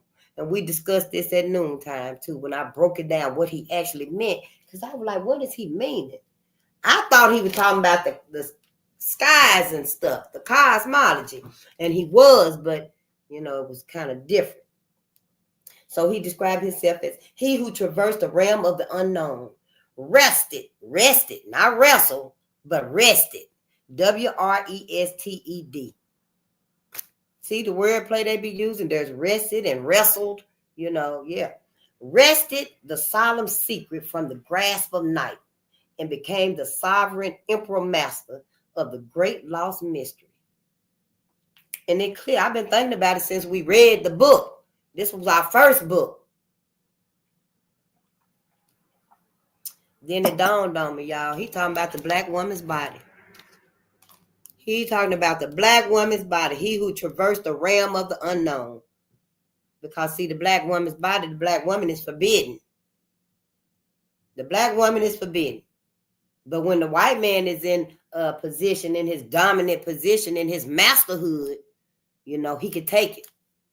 He can kill her and take it. You know, he can whoop her and take it. She's his property. You know, so this right here was, you know, after slavery. So they couldn't do it like that no more. Couldn't just go get it.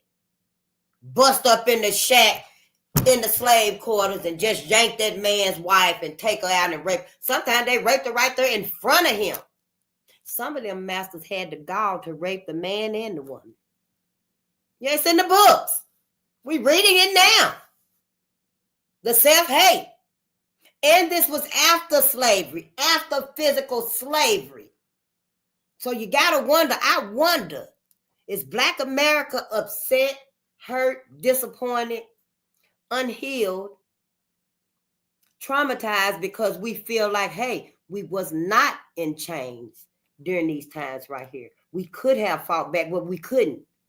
We didn't have the resources. We didn't have the funds. Some of the hardware stores and stuff that was open during the many massacres, race riots they call them, they wouldn't even let Black people buy guns to defend themselves. It's in the books. So, you know, I gotta wonder, I do wonder, is this why we self-hate each other?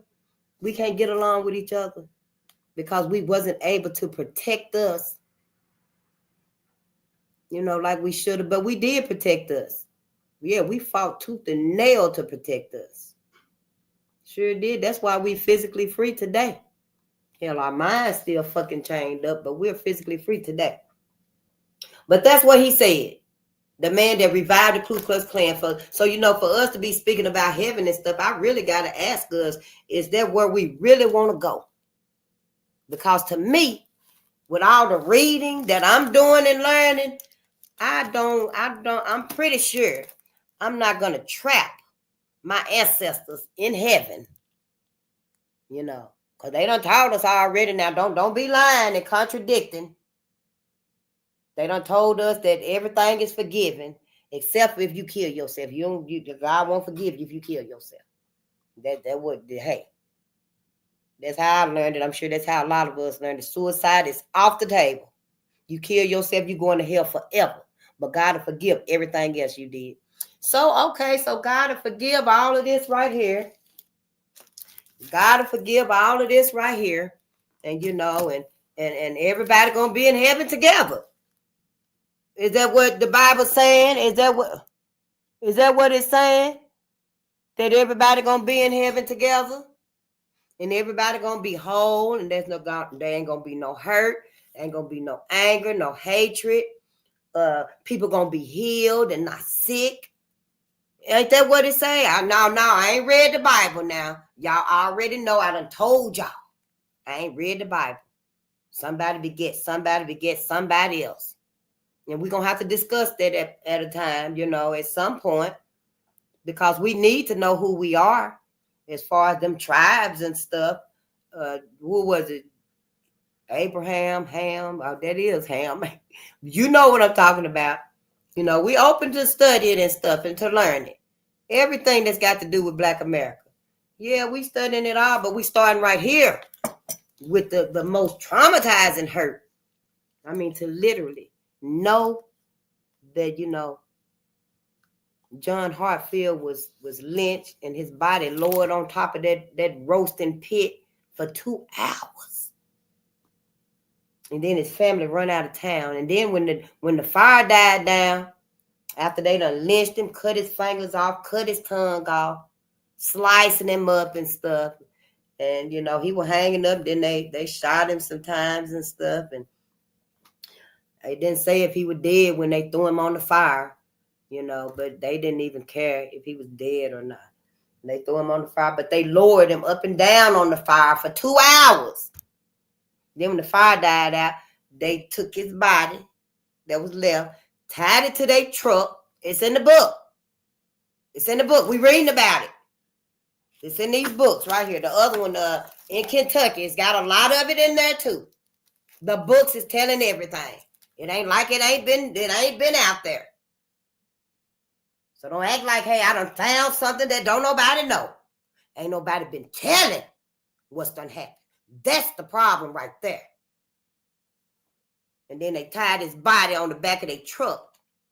And they drove his burned, mutilated, bleeding body. Wasn't nothing on it. He didn't have no hair. His body was just what was left of it. And they drove it through the whole town. Town was like 6 miles from one end to the other end. Them hick towns ain't very big. They ain't really big. Yeah, and most of them are gravel. They gravel back then and stuff. Dirt roads and stuff. So they drove him through the town and stuff. And, and his family that was run out of town, over the years, his mother, his sisters, his uncle, his grandparents, not being able to speak about these atrocities. No, yeah, we would have motherfucking self-hate. You damn right we got self-hate. Because how we gonna forget about Uncle John? We don't never speak of him. We don't never remember him, his birthday, when he was young, what he liked to do, what he liked to eat. We didn't never remember none of them. Because we felt like we gonna have to keep the peace and let white America feel safe. And that's what we did. We started mingling and marrying with them even more. We went all in with it. But they parents and they grandparents and stuff, they didn't never forget. That's why they looked at us like, yeah, It's all right. Y'all got, somebody of another race. Y'all actually sleeping with them damn snakes and devils. They didn't tell us, now, don't y'all do that. They let us have the decision, if we wanted to do it, we could. But that was to the detriment of us as a people. Because now we can't even stand to be together. We don't know if we're going to be making black babies in the next 10 years or not. If we even got the freedom to make black babies, shit. We're in a mess. We are in a total mess. Our mass is just stampeding out there. Just jumping off the cliff. Just jumping. Right to their death. Some of them running, jumping, and dragging the whole family with them. Because we so hurt and traumatized. We ain't never got no healing, no therapy. Ain't nobody ever said, y'all need help. Y'all, we want to help y'all, Black America. We want to tell y'all the truth. We don't even tell ourselves the truth. We just in this big old illusion and stuff. It don't make no sense. It's fucking crazy. Well, I ain't come to lie. I didn't come to lie to us. I sure didn't. And this is how I feel. And if don't nobody feel like I feel, then go find somebody that feel like you feel. Don't come over here telling us, well, we going to forget about our ancestors some more. Now, phase, we're going to forget them another 50 years. Because we got to get through this little struggle right here. Now, you going to forget about them. We ain't finna keep forgetting about them. Yeah, y'all just don't know in another decade or so, hell, everybody else somebody gonna be saying they black. Well, we Black Americans, we the real Black Americans. They done stole your cooking, your dancing, your walk, your talk, your attitude, your vibe, your swing. They done stole everything of Black Americans. Even your hair texture. You can look at that video on YouTube, honey. That Chinese man went in that barbershop, hair just is you can, his whole head of hair blow. That man came out, his hair was like mine. It was his hair. I don't know what they put in it. But honey, it was just like mine. And hey, get a little tan on him and stuff. And yeah, you probably think he a black man. So I feel like he'll shit in another decade. Shit, we're going to be like, is you really? Russell, is that you? Damn, I can't tell. Is that Russell or not? I don't know, y'all. Yeah, we better start thinking, though. Yep, that's all I got to say, because we ain't got no friends, honey. So, yeah, let's read. Other persons were beaten while attempting to vote or while helping others to vote. Such beatings occurred at Brandon, Mississippi, Americus, Georgia, Selma, Alabama, and many other localities.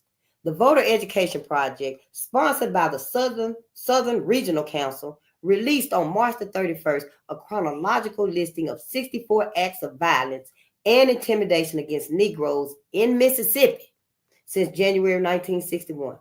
Almost all of the incidents are directly related to efforts by Negroes to register to vote.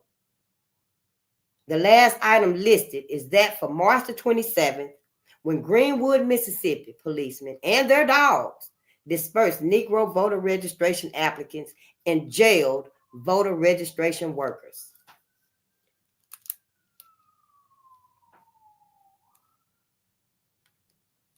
Negroes and whites were beaten for a variety of other reasons connected directly or indirectly with race. 20 white men beat 3 students from Ghana and 2 whites who were with them near Tuscaloosa, Alabama, for no reason at all. No reason at all. They beat the white ones because they were with the black people. That's why they beat their asses. Sure did, honey. They were disowning each other and everything. They lynched him. Ooh, prosperity. They lynched him. They didn't want John Brown's mindset. How dare you think you're going to come over here and save these slaves and stuff? Yeah. So, yeah, they got them too. It wasn't no thing to them to kill their own. That's why I said, they will kill 10,000 of their own to kill 100,000 of ours. What the hell dude was mad about it for, I don't know. I was just tossing up random numbers about, how it's very unequal and targeted against Black America. Everything is. I know we under the illusion that everything is equal and, we can become successful, and you can. You can forsake everything and go after the damn bag. You can, and we do have quite a few that became rappers and, celebrities and actresses and actors. They achieved success. Famous singers and, just movie stars. But, honey, that's a drop in the bucket compared to the rest of us that ain't even, made it financially free or, personal freedom. That's like a drop in the bucket, a little bitty drop at that. Misses me with all that. That don't even make sense. That we like, oh, we all can do this. No, we all can't. That's a lie. In my opinion. Yes, you can sell yourself out. Yeah, sell yourself out, and yeah, you can go far. But yeah, you ain't got to sell yourself out for, superficialness. That's where we go wrong at. Let's read. A Negro barmaid died of a stroke after being knocked unconscious by a rain of blows about the face and shoulders at Baltimore, Maryland. She was too slow in bringing a wealthy farmer a drink. A Negro man in Atlanta, Georgia, was dragged from his home by two whites and carried to a lonely spot and beaten. He was accused of hijacking a load of whiskey. 6 white Florida youths admitted a series of clubbings of Negroes in Atmore, Alabama. That's Atmore. A Negro man was knocked down by a group of Maryland youths when he reproached them for making racial remarks to a Negro woman at an eating place. A Catholic priest in New Orleans, Louisiana, was attacked and his eye blackened by a man who protested an integrated instructional class. A policeman was beaten and disarmed by whites in an alley near a desegregated Birmingham school.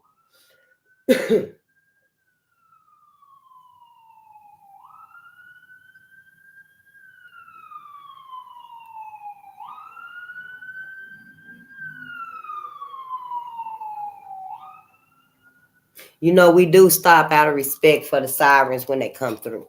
Yeah, I don't want, to be reading and y'all can't hear. And then, it was a black man, I think it was Grandma T. Woods, that invented the traffic lights and stuff. I don't know if he invented the sirens, but, yeah, so we do. Yeah, just stop and let the sirens go by here. They loud anyway. Yeah. But let's read. Bombing. Bombings in 1963 were reported from the states of Alabama, Arkansas, Florida, Georgia, Louisiana, Mississippi, South Carolina, and Virginia. Houses, churches, businesses, a school, and persons were the targets of terrorists acting on behalf of segregation. The homes of integrationists were among the main objectives of bombers. In almost each instance recorded, the owners or dwellers had participated in some action intended to break down the South's segregated social structure.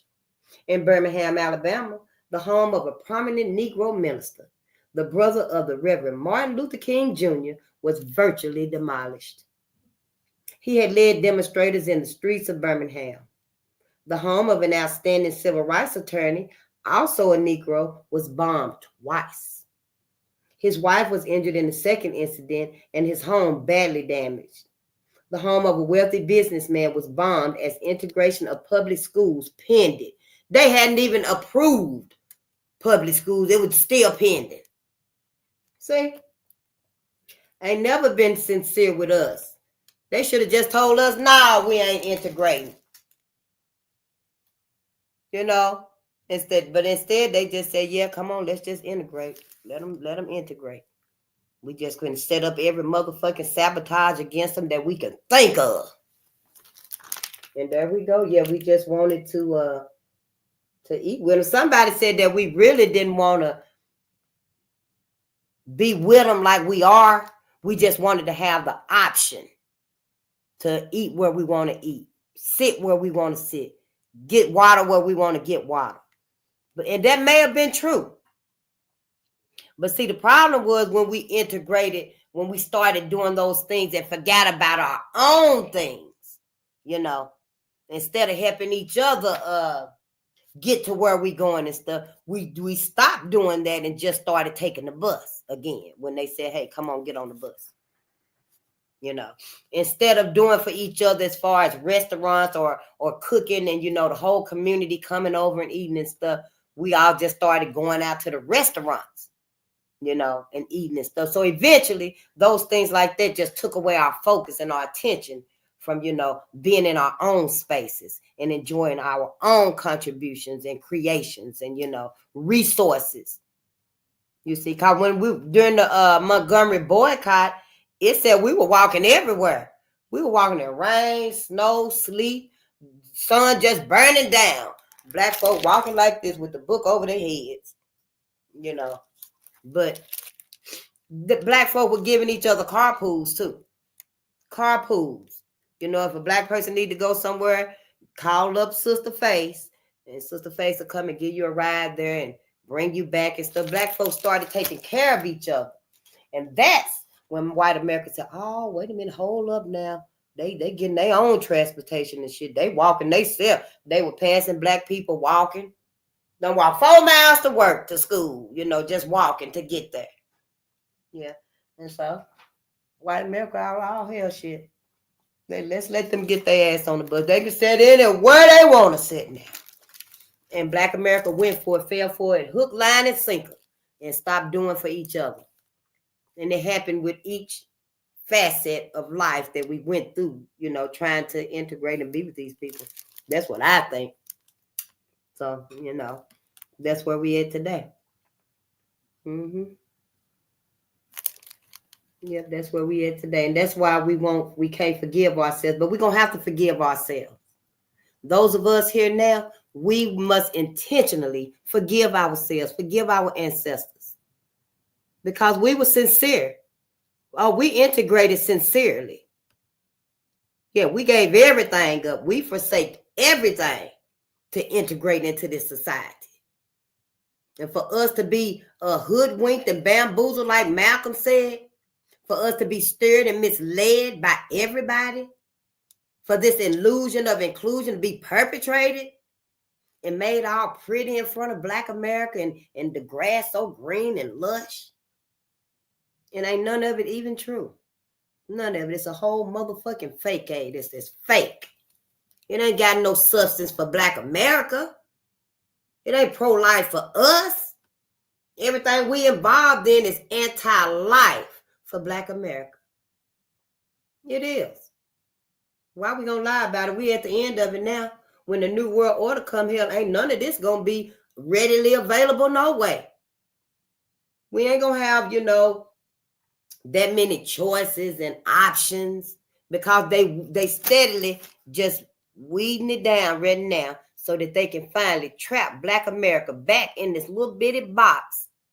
But everybody else don't realize that hell, it's squeezing their ass too. But shit, everybody act like they don't even care. Shit, hell, squeeze us as long as we squeezing black America. And I'm just like, hell, it don't even make no sense to me. Because of the motherfuckers, if you do get rid of black America or even lessen our numbers, how much y'all think? I say maybe you get our numbers down to like 50,000, 150,000 people. The whole sun gonna blow up. The whole sun gonna blow up. Everybody motherfucking ass is gonna be gone.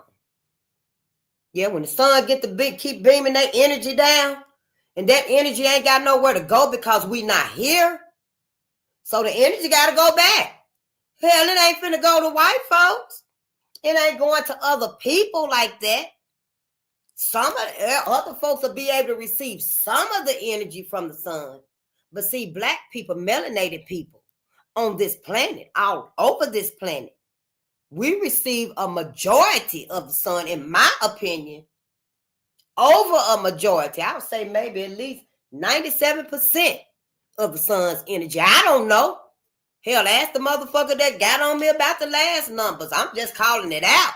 You tell me how much it really is. Shit, y'all the intellectuals. Y'all the critical thinkers with the degrees and the many, certificates. And yeah, I completed this, I completed that. Oh, I'm a math whiz. What's that other word? I'm a math polyologist or whatever the hell it is. You tell us, because now we really need to know. But yeah, honey, let them lessen our numbers. Watch the whole sun burn up. Because all that energy going to have to go back to the sun. That's why the sun give us energy, black people, black America. The sun is ours. It ain't everybody out here. The sun don't even like white people. They probably ain't even getting no energy from the sun. Maybe a little bit. Yeah, so when that energy go back to the sun, the whole sun gonna blow up. But see, folks, they ain't thinking. Because they got white America's mindset. But yeah, don't play yourself. No, But it is what it is. I'm just saying we got to wake up. We must wake up, black America. Yeah, this ain't no game, honey. Sure ain't. Hell, I just made it here. So don't come looking at me like face on some old wicked ass shit. That don't make no sense. Hell, the other shit they done taught black America don't make no sense. They told you, black America, that you had Drapetonia because you wanted to escape from slavery. Oh, you escape from slavery. Y'all got to be crazy. You want to escape from slavery. They made it a law. They made it a law, illness, a mental illness, I think. Yeah, you got Drapetonia. You keep trying to run away from slavery and stuff, and they done put your ass in the crazy house. They done labeled you crazy, insane, because you keep running away from slavery. Yeah, white America did it. White America did it. So yeah, I can get why we can't come together. I get it. Why we can't come together. I get it. Why we don't want to talk. We don't want to look at each other. Nah, we can come together for a little while. I get it why we don't want to build. No, we can build a little bit on the peripheral. But you better not go in deep trying to build nothing. That's like, when they used to beat the black man and stuff, and he was tied up on the pole and stuff, and they done beat him. And the flesh with that whip. And the flesh, that whip just cutting his flesh, and the flesh just rolling down his back in the blood and stuff. And the other slaves want to come over there and help him once they done and take him down. And the master saying, leave him alone. Don't you touch him. Well, that's how everybody is now. Leave us alone. Don't touch us. Don't help us. So we got to do it for ourselves. We got to do it for ourselves, for our babies. But just imagine when you tell our baby, when they be coming around you, honey, pour that book off the refrigerator, out the cabinet.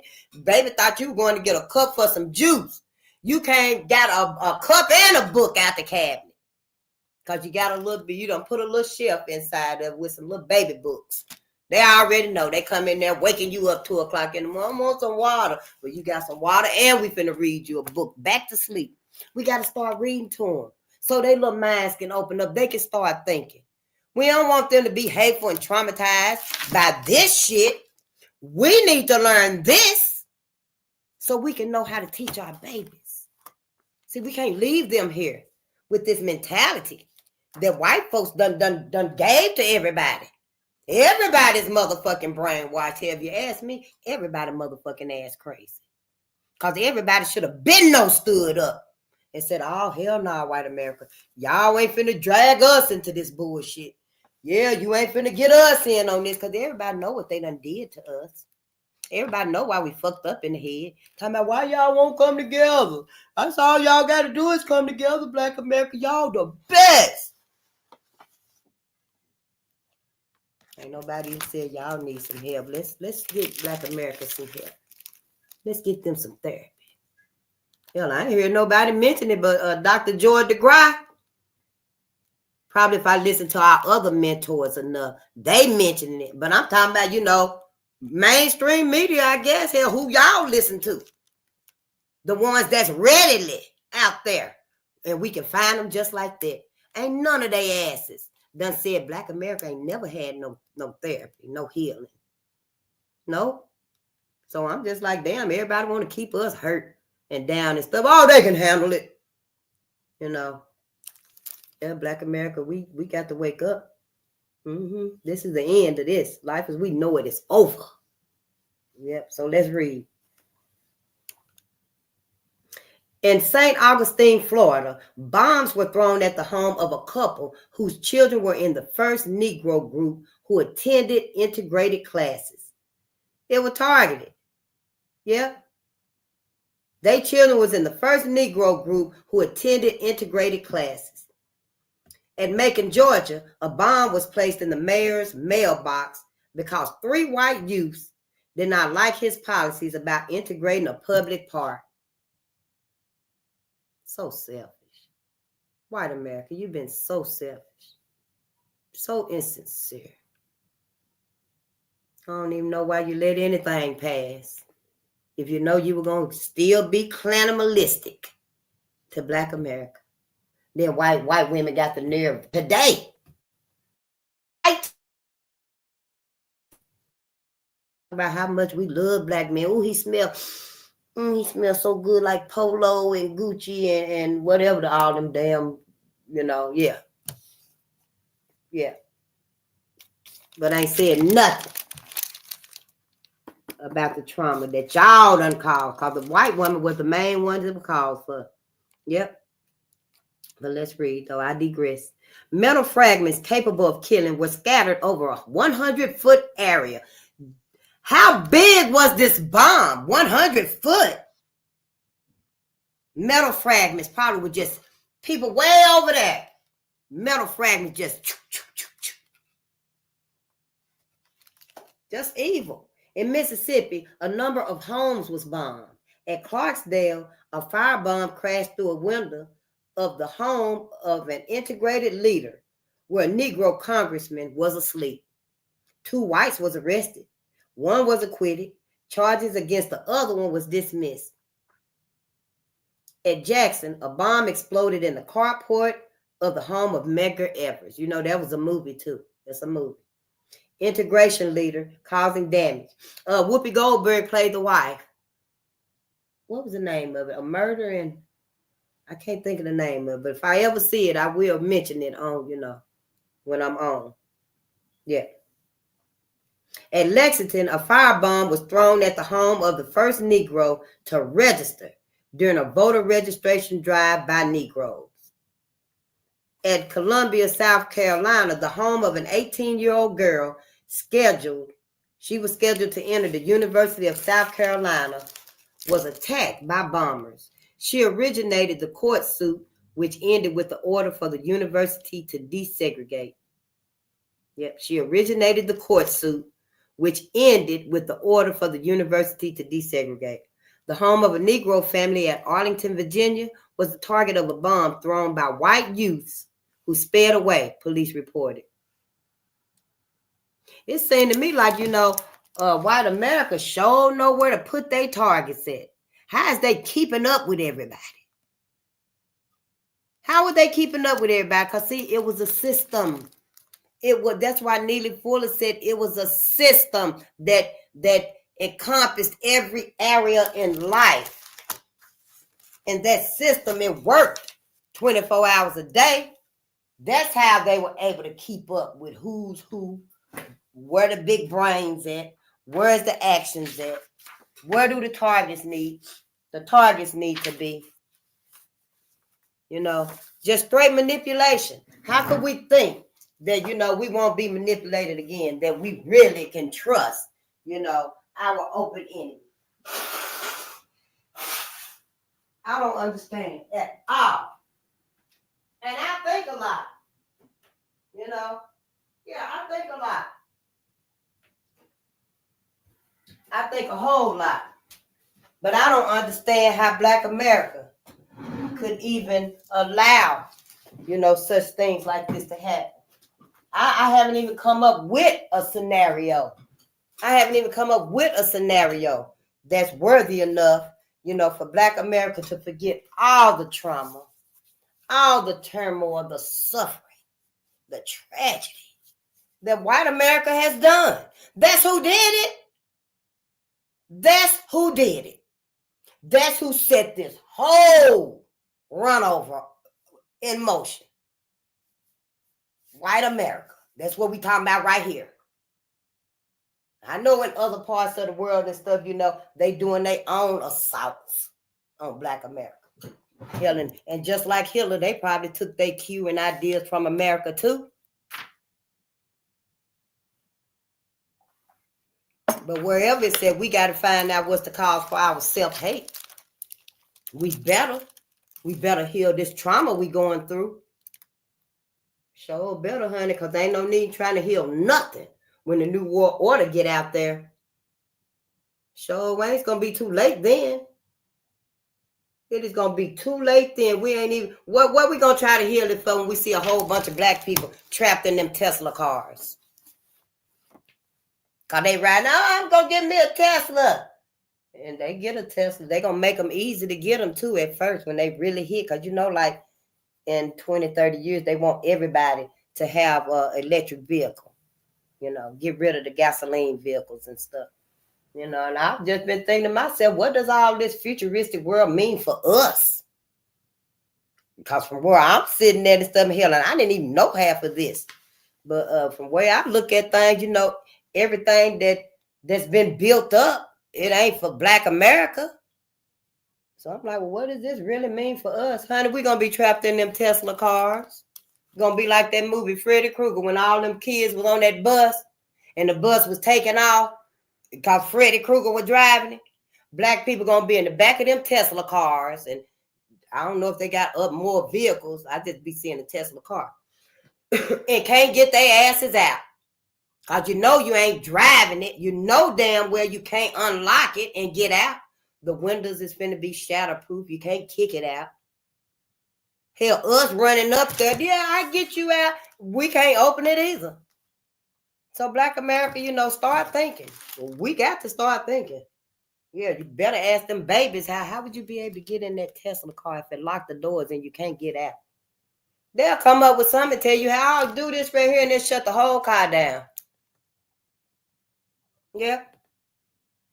But it takes research. We have to do the knowledge. We have to start learning and looking.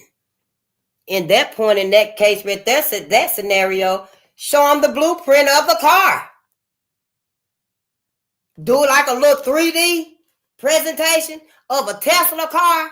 What it look like on the inside, the mechanisms of it, the dashboard, everything on it. And then ask our kids, ask one of our godbrethren, how would you be able to get in this car if this car lock up and shut down on you? I bet you they'll tell you what to do. Well, what you do is you get a screwdriver or something and you go at that dashboard. You go at that dashboard. Once you get in that dashboard, you stick it up in them wires right there and you pull that apart. The door's going to open, windows going to let down. The car might start up for you. But I advise you get your ass out, if it do come to that. But yeah, we got to start talking to our baby shit. Who else is going to come up with resources, ideas, creations, contributions for us to use in this new world order? Who else? I'm just saying shit, I'm just saying. But yeah, let's read.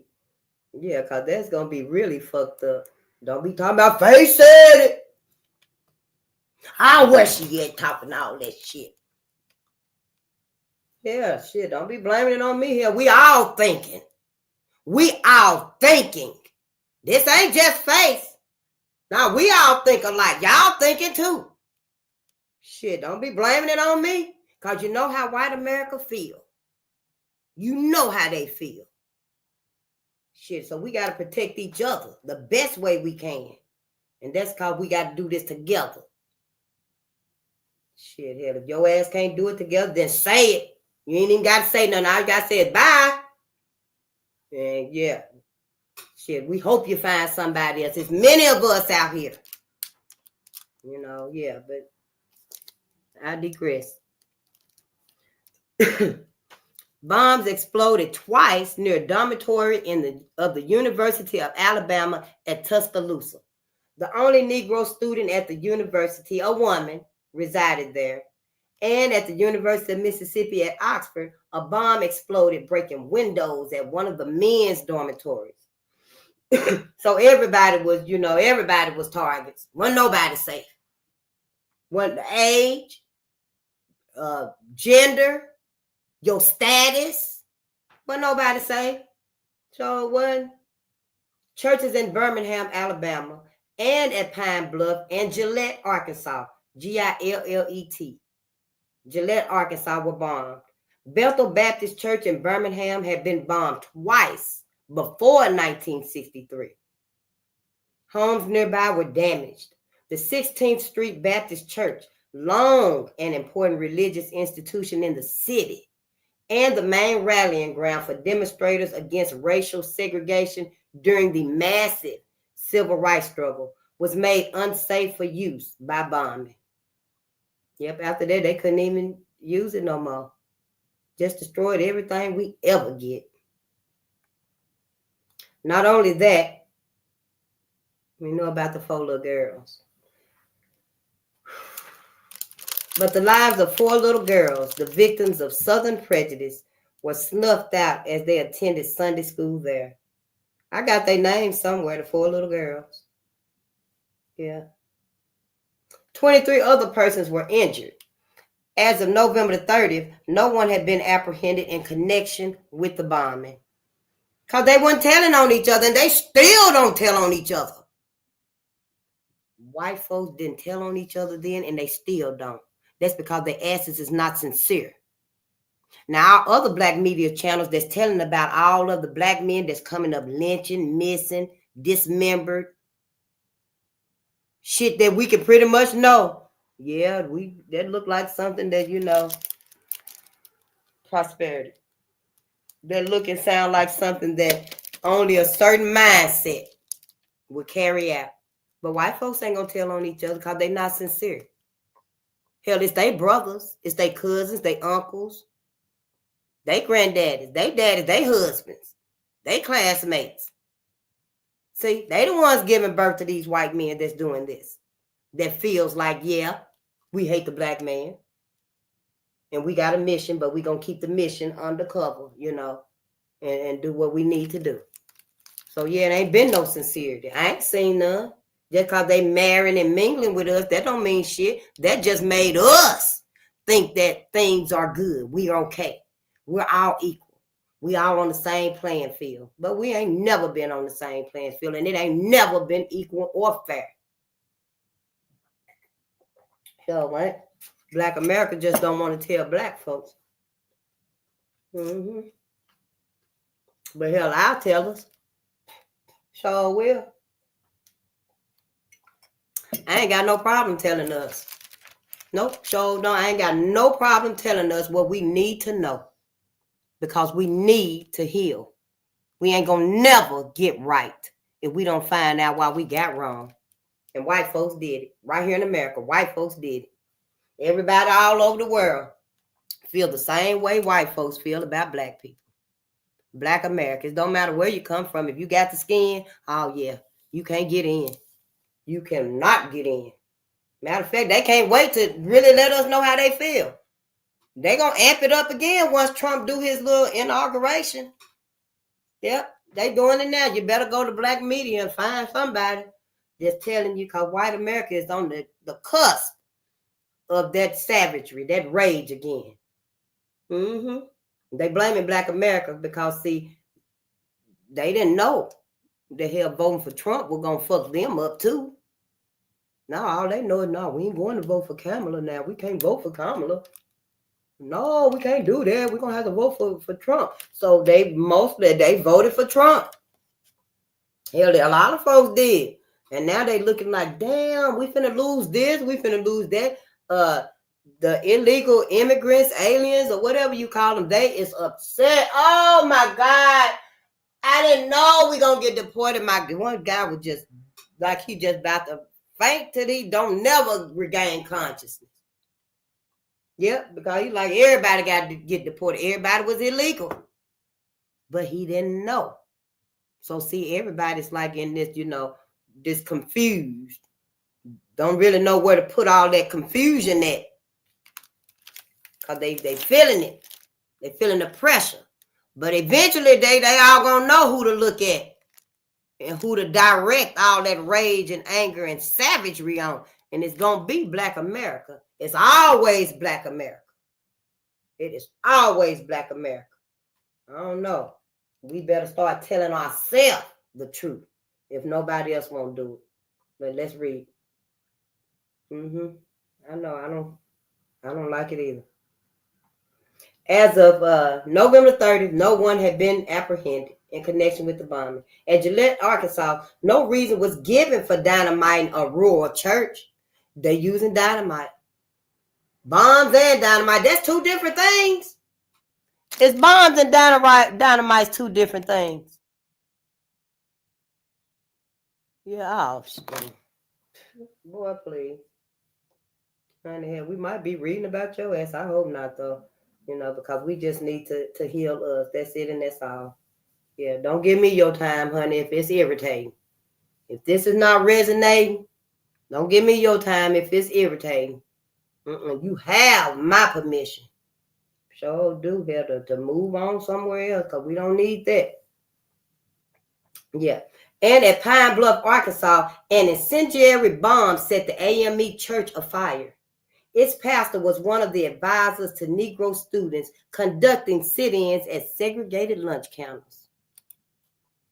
Businesses which were the targets of bombers were located in Birmingham, Alabama, in Greenwood, at Gulfport, Mississippi, and in Charleston, South Carolina.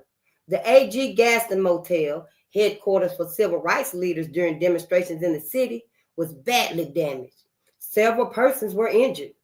Tear gas bombs were dropped on the first floor of Love Man's department store. And 22 persons there were overcome with fumes. Yep, overcome with fumes from the bombs. 4 white youths in Greenwood, Mississippi, tossed tear gas grenades on the sidewalk in front of a Negro cafe and grocery store. They were fined $100 each and given 30-day suspended sentences upon stipulated conditions being met by their parents. Aerial flash bombs shattered the plate glass window and scattered debris throughout the office of a physician, a leader in the civil rights movement at Gulfport, Mississippi. And at Charleston, South Carolina, the Club Jamaica was bombed. The only person present was not injured. The new wing of a desegregated Catholic school at Beers, Louisiana, was ripped in a midnight gasoline explosion. Bombs were placed in Negro neighborhoods in Birmingham and Tuscaloosa, Alabama. In the first instance, 2 bombs were placed at the intersections of several streets in the South Side Negro residential section. The first exploded 15 minutes before the second and 15 feet away. They appeared to have been arranged to draw the sleeping community outside their homes where flying shrapnel could cut them down. The shrapnel riddled a half dozen homes, damaged an automobile, and toppled a telephone pole. In Tuscaloosa, no damage was reported from a bomb placed in the Negro section there. Incendiarism. Incendiarism. Incendiarism. Yeah, we do need a dictionary beside us. I know this is good reading, though, good lessons. We need this. We need to learn everything we can learn, honey, about Black America and the traumas we have faced. We're going to find out where our traumas come from, our self-hate, where this angst come from. Fires were used by white people as a means of expressing distaste for Negroes who sought citizenship equality, and by Negroes in retaliation against white terrorism. Birmingham Negroes set fire to businesses of white people in Negro neighborhoods, once in retaliation from the bombing of homes and other property owned by their group, and the second time for the bombing of the 16th Street Baptist Church. In Greenwood, Mississippi, 4 Negro businesses was burned to the ground by whites on the same day a student nonviolent coordinating committee registration worker received a telephone call telling him he was not going there, telling him he would not be going there. anymore. Oh.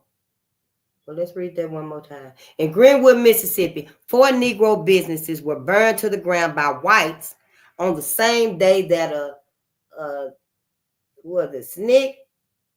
Is that a SNCC? You know, the Martin Luther King thing? On the same day that a SNCC registration worker received a telephone call telling him he would not be going there anymore. In Sumter, Georgia, the home of a Negro who was active in the voter registration drive was burned. The St. Paul AME Church in Palmetto, Georgia, was burned 4 times, leaving it gutted, windowless, and stripped of all its fixtures and furnishings. The congregation could give no reason for the fires.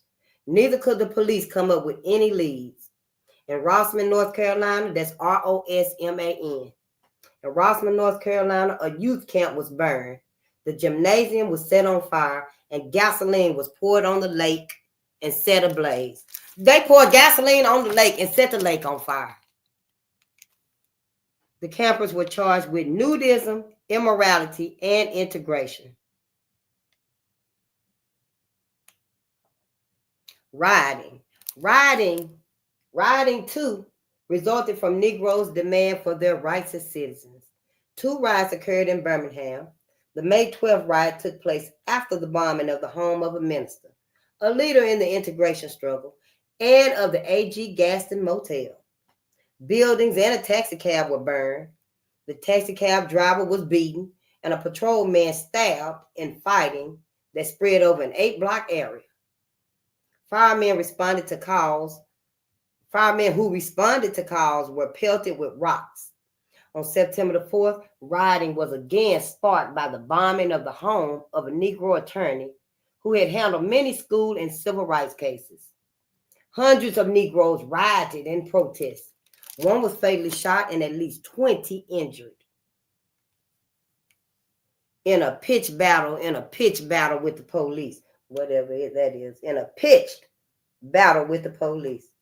In Savannah, Georgia, on July the 10th, more than 1,000 Negroes, including a prominent integration leader, had been arrested. 6 were convicted on anti-trespass charges. Negroes had demanded desegregation of a sweeping number of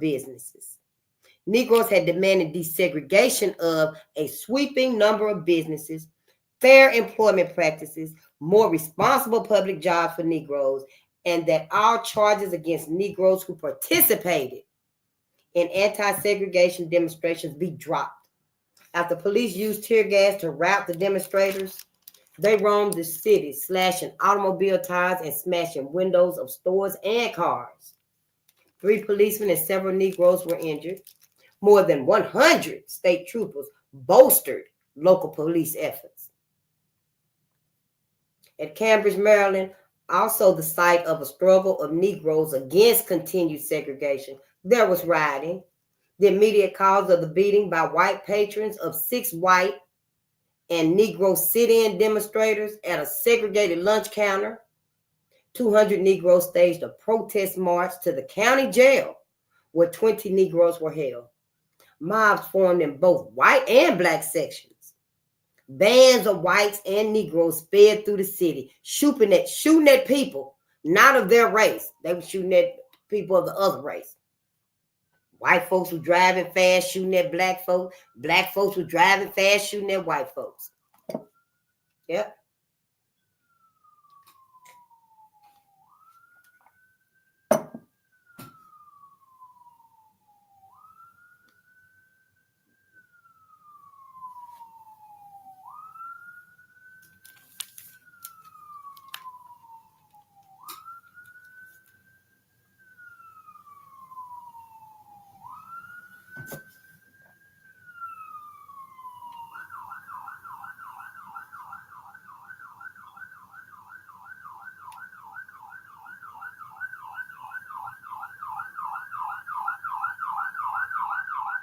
Yeah, somebody probably needs to tell, whoever in charge. But hell, I'm sure they thought about it. They should have came up with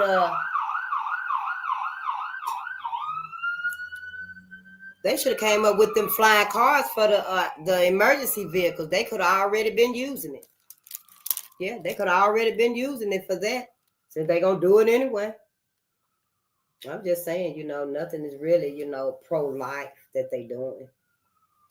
But I digress. Let's read. National Guard troops withdrawn from the city after 25 days in town were ordered back to restore order. North Carolina was the scene of riots at Lexington, Oxford, and Williamston. On June the 6th at Lexington, a few Negroes tried to obtain service in restaurants, a theater, and a bowling alley. This caused a riot involving about 500 white people and 150 Negroes. One white man was killed, another wounded. 28 persons were convicted of engaging in rioting. The whites received jail sentences ranging from 3 to 16 months. The Negroes from 6 months to 7 years. Between June the 19th and June the 22nd, rioting involved some 300 whites and Negroes at Oxford. At Williamston in August, there were 2 racial eruptions within 2 days. 2 squads of highway patrolmen were ordered into the city.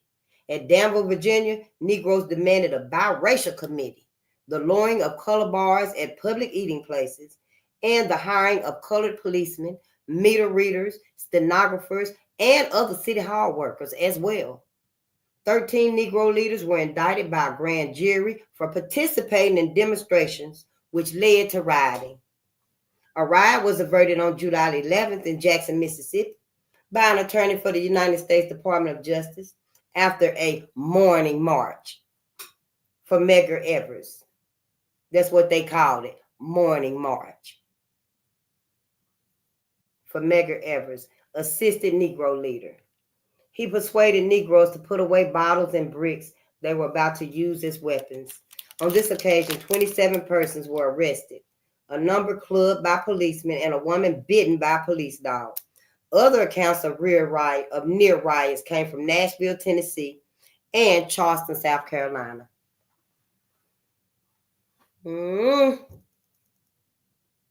Shootings. Police officers killed or wounded Negroes with gunfire for various reasons. At Andalusia, Alabama, that's Andalusia.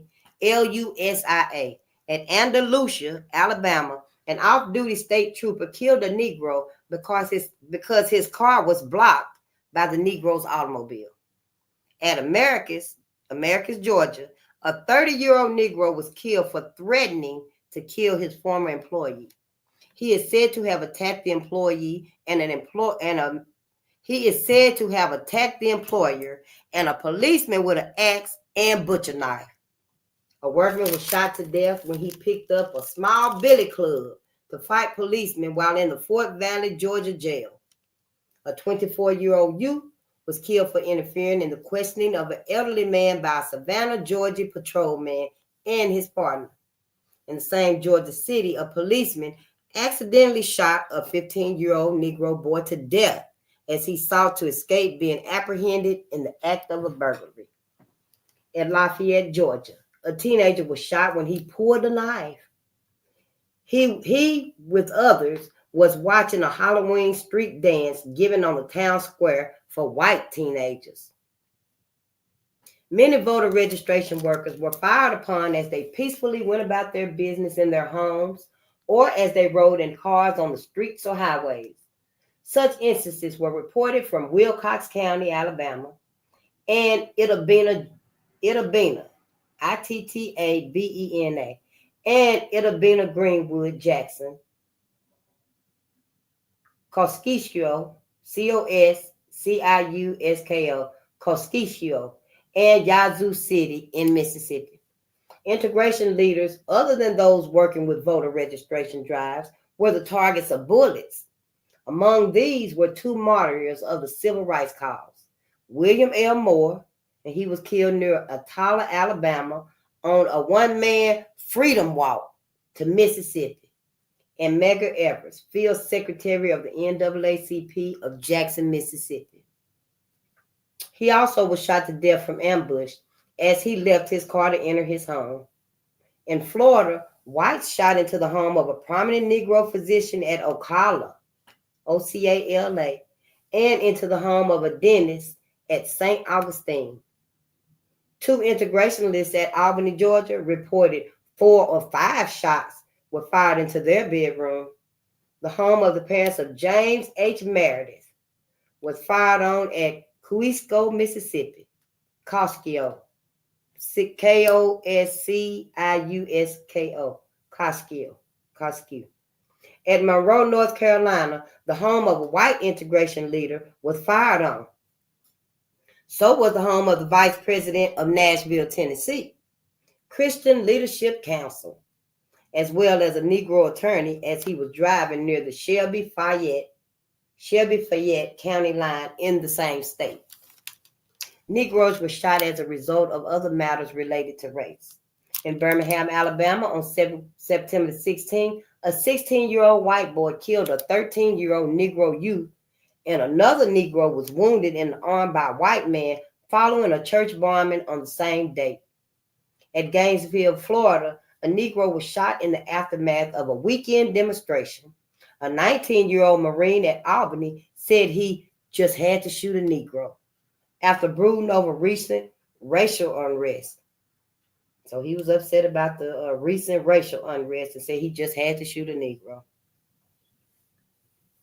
In Savannah, Georgia, shots were fired into a Negro family's home and into 2 cars. 5 Negroes at Canton, Mississippi were wounded near a hall where an integration rally was in progress. In a few cases, whites were shot by Negroes. This occurred mainly as the result of a desegregated controversy, as at Cambridge, Maryland, when a 23-year-old Negro shot 5 whites, including 2 National Guardsmen and a boy. 2 state troopers said they were fired on in the Negro section of Gadsden, Alabama, and 2 white men were shot by the father of 4 Negro children who were enrolled in a desegregated school in Caswell County, North Carolina. He claimed his life was threatened and he had been harassed and reviled by groups of white people. In Danville, Virginia, a gunman shot at a patrol car in which 2 policemen were riding after they had arrested a Negro for being drunk. The desegregation issue caused the Negro section outside of the city of St. Augustine, Florida, to be attacked. 2 night spots, a food market, and 2 homes were shot up after the funeral of a white man killed while driving through the Negro section in the city. 3 Negroes were fired on from a car carrying 5 white youths in St. Louis, Missouri. And 1 Negro youth at Crystal City in that state was shot in the leg for ordering a sandwich at a tavern. 4 teenagers were wounded by gunshot near a recently integrated theater in Asheboro, North Carolina. The home and car of the Negro family whose children desegregated the DeKalb County, Tennessee school were struck by gunfire. The home and car of the Negro family whose children desegregated the DeKalb County, Tennessee school were struck by gunfire. And a former Major General of the United States Army, famed for his connection with the University of Mississippi student riots in 1962, reported being shot at while sitting in his home. At Savannah, Georgia, a 16-year-old Negro youth was killed when a white man is said to have fired at the pavement from a passing car. Arrested, he was charged with disorderly conduct and released on a $50 bond. 1 of 3 Negroes in Americus, Georgia, was killed when their car pulled in front of one owned by a white man, nearly causing an accident. They are also said to have called the man white trash.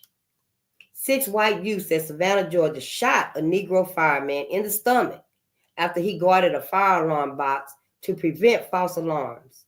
And a 17-year-old youth was killed in Crittenden County, Arkansas, when accused of attempting to assault a white schoolgirl near her home. His killing was termed excusable. We ain't got much more, y'all. I ain't gonna keep us tonight. Nope. I'm not gonna keep us tonight. We're gonna take this slow. We're gonna speed read through it. We just gonna read till we done, and we're gonna pick it up tomorrow night with this. Stabbing and stoning. Many stabbing incidents were connected with the integration movement. Stabbings of whites by Negroes were reported after a bombing and other acts of violence in Birmingham. The uncle of a Negro girl who entered the desegregated school at Dollarway, Arkansas, was arrested for assault with intent to kill when a white boy at the school was stabbed. He said his niece had been abused at the school and the windows of his car broken when he came to the school and take her home. At both Atlanta and Macon, Georgia, Negroes were stabbed by whites. In the former case, an unidentified white man knifed a 17-inch gash in the back of a 15-year-old boy during a sit-in demonstration. In the latter, a Negro leader was stabbed by whites as a result of pressing for the desegregation of a city-owned park. Stones were used as weapons during clashes between whites and Negroes and during clashes between Negroes and the police. An aftermath of demonstrations. White motorists complained that their automobiles were stoned as they drove through sections occupied by Negroes. 2 Negro girls reported stones were hurled at them as they left a newly integrated school. A 19-year-old Negro was charged with throwing a stone which critically wounded a white youth. And the home of a white minister was pelted with stones. He had recommended attendance of Negroes at his church. A group of stone-throwing white youth chased Negro demonstrators from a store to a church. Accounts of stoning came from Birmingham and Linden, Albany, Columbus and Savannah, Georgia, Shreveport, Louisiana, Cambridge, Maryland, Jackson, Mississippi, St. Louis, Missouri, Cleveland, Lexington, Thomasville, Goldsboro, Smithville, Wilson, North Carolina, all those in North Carolina. Cambridge, Maryland, Jackson, Mississippi, and St. Louis, Missouri, Cleveland, Lexington, Thomasville, Goldsboro, Smithville, and Wilson, North Carolina. There were quite a few of them in Louisiana. That was Albany, Columbus, and Savannah is in Georgia. And Shreveport is in Louisiana. Cambridge, Maryland, Jackson, Mississippi. Yep. And then St. Louis is in Missouri. Cleveland, Lexington, Thomasville, Goldsboro, and Smithville and Wilson is in North Carolina. I ain't never even heard of these places. I ain't never been there. Nope. Charleston, South Carolina, and Nashville, Tennessee. Other acts of violence. When you think about it, as big as the world is and stuff, and you think about where is the black man safe to go and the black woman where they can, let their guard down. Do we really need another green book? I think we do. I think we need another green book for traveling when we travel the world and we go places, Yeah, but let's read. Other acts of violence. The listings of acts of violence above are by no means all the incidents that took place, but are typical of what happened. A few unusual incidents may also be noted. About 25 Negroes fled from a segregated Pine Bluff, Arkansas hamburger stand when a white youth tossed ammonia into the small building. A white man tossed a tear gas canister down the aisle of a theater and fled out of a side exit. 3 white boys in Atlanta, Georgia, charged with tossing a snake into a Negro group, was sentenced to work weekends in the snake house of the Park Zoo. In Albany, Georgia, a white grocer in a Negro neighborhood who refused to hire a Negro girl as cashier suffered a smashed window and a loss of customers. The finding of the castrated and mutilated body.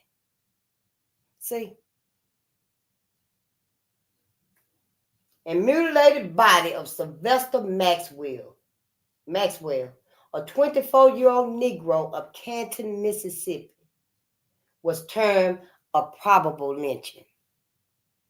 See, they're always doing this, always being a savage a terrorist, torturing and just traumatizing people. Us. And when you think it can't get no worse, what they can think of to do. There it is. That's exactly what they do. Can only hold it in for so long before they have to let it out again. And Black America, it is another rage coming. As sure as it's another reawakening, another awakening for Black America, so it is for white America. Let's read. A white man in Chapel Hill, North Carolina, drove his car through a line of 200 white and Negro pickets. And 5 integrationists was struck by cars as they picketed a supermarket and the funeral home of a Negro in Dunn, North Carolina. Doom, that's D-U-N-N. The Negro owner said the pickets had the notion he was an Uncle Tom. Death threats and vandalism were directed at teachers of the Prince Edward Free School Association and at their relatives in Farmville, Virginia, causing an investigation by the local police and by the FBI. And yeah, I guess tomorrow night we'll start on Newark. Tomorrow night we will start with Newark. Because we done read about stabbings, bombings, shootings. This evilness right here on earth. Our people, Black people, have seen the devil, Satan, coming for them when he actually got their bodies and looked them in their eyes. You see, we got some rough ones out here. We got some weak links, some rough ones, some vulnerable, mentally ill people. But, and yeah, they got the mindset of this right here, the white man.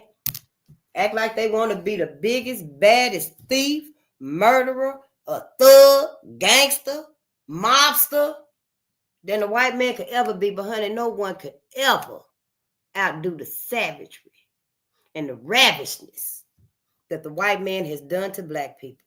So Black sisters, my brothers, Black America, let us wake up. Let us wake up. I know we can't save all of our youth, all of our hotheads. I know we can't save them. They're too far gone. Some of them is too far gone. Ain't nothing we can do about that. But the ones that we still can save, the ones that we finna bring into this world, because we need to have Black babies. Have Black babies, sister. My brother. We need to keep our lineage alive. We need to keep Black America alive. Black people.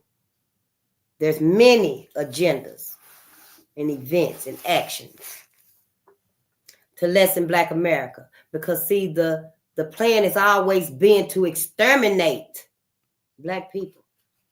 And America want to do her part. That's why she's been working so very hard. So that Black America don't really give any focus, any attention to the big picture of, integrating, existing, being one. It really pisses me off because everybody's really like, oh, we got to save life. Let's come together. No, we got to save humanity. There's mankind and then there's humanity. And Black America, we got to choose whose side are we on. We've always been saving everybody.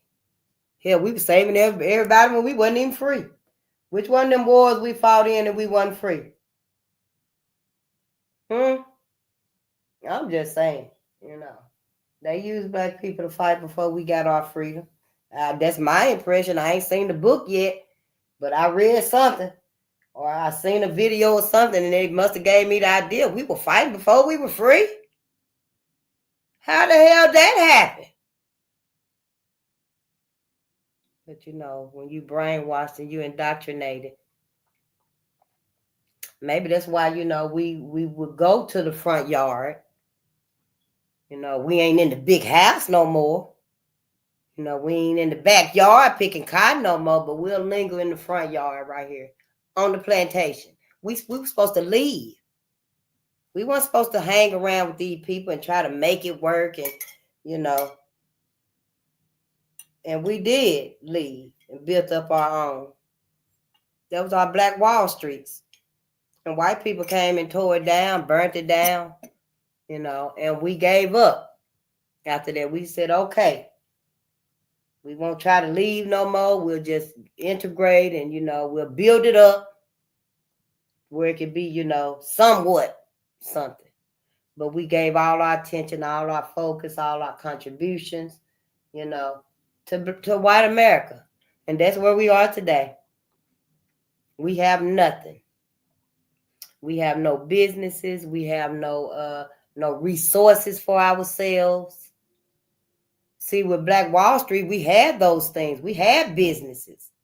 We had resources for Black America, for our people. But when we didn't rebuild it, because we're afraid of white America, that's why we won't come together. We're afraid of offending white America.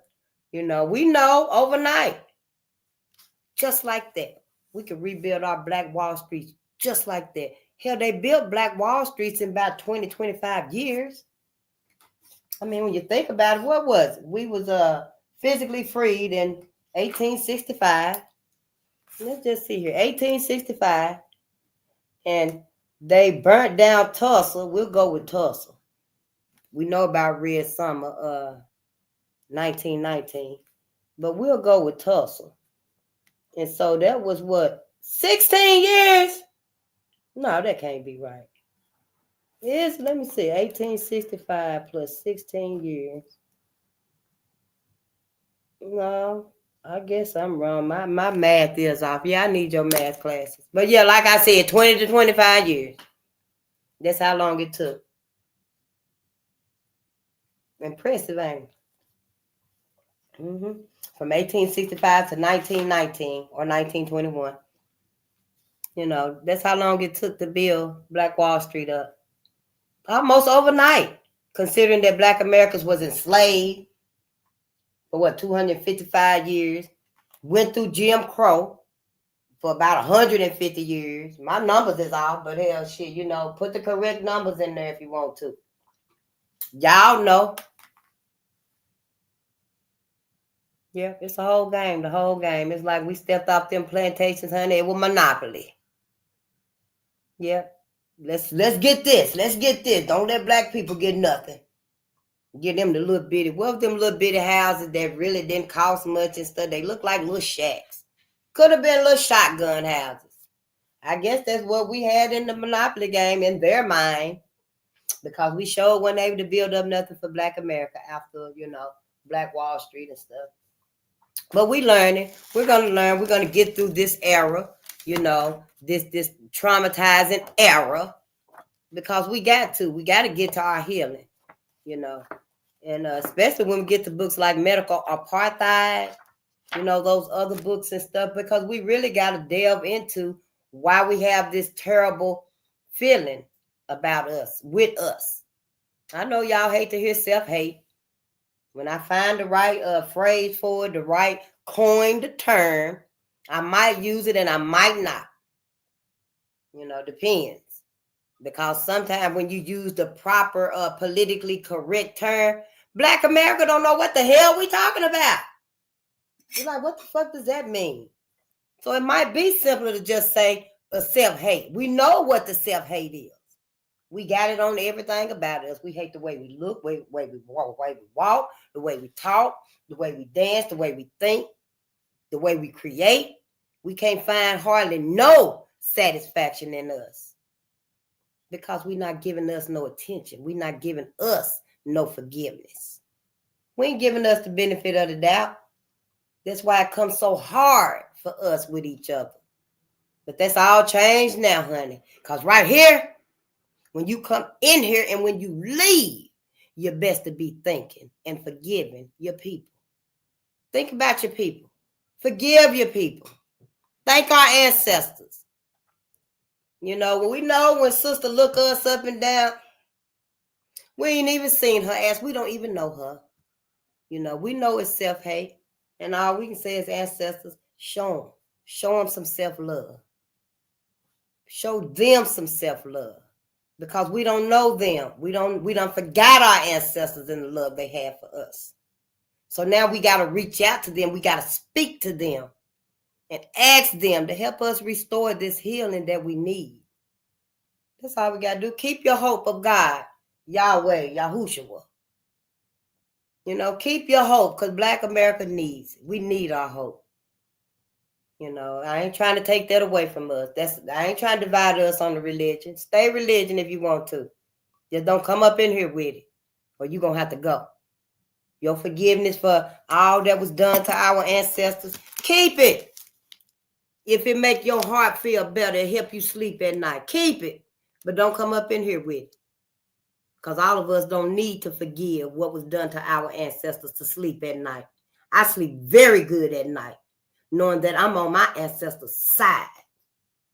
See, I'm here for them, what was done to them.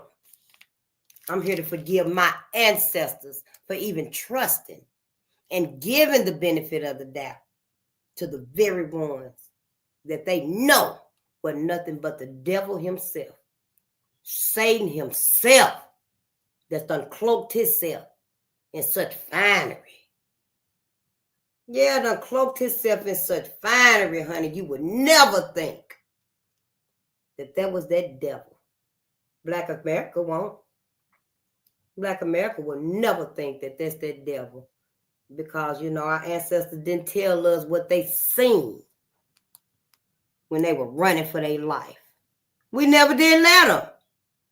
We didn't give them the chance to sit down and tell us everything you went through, great-great-grandmama.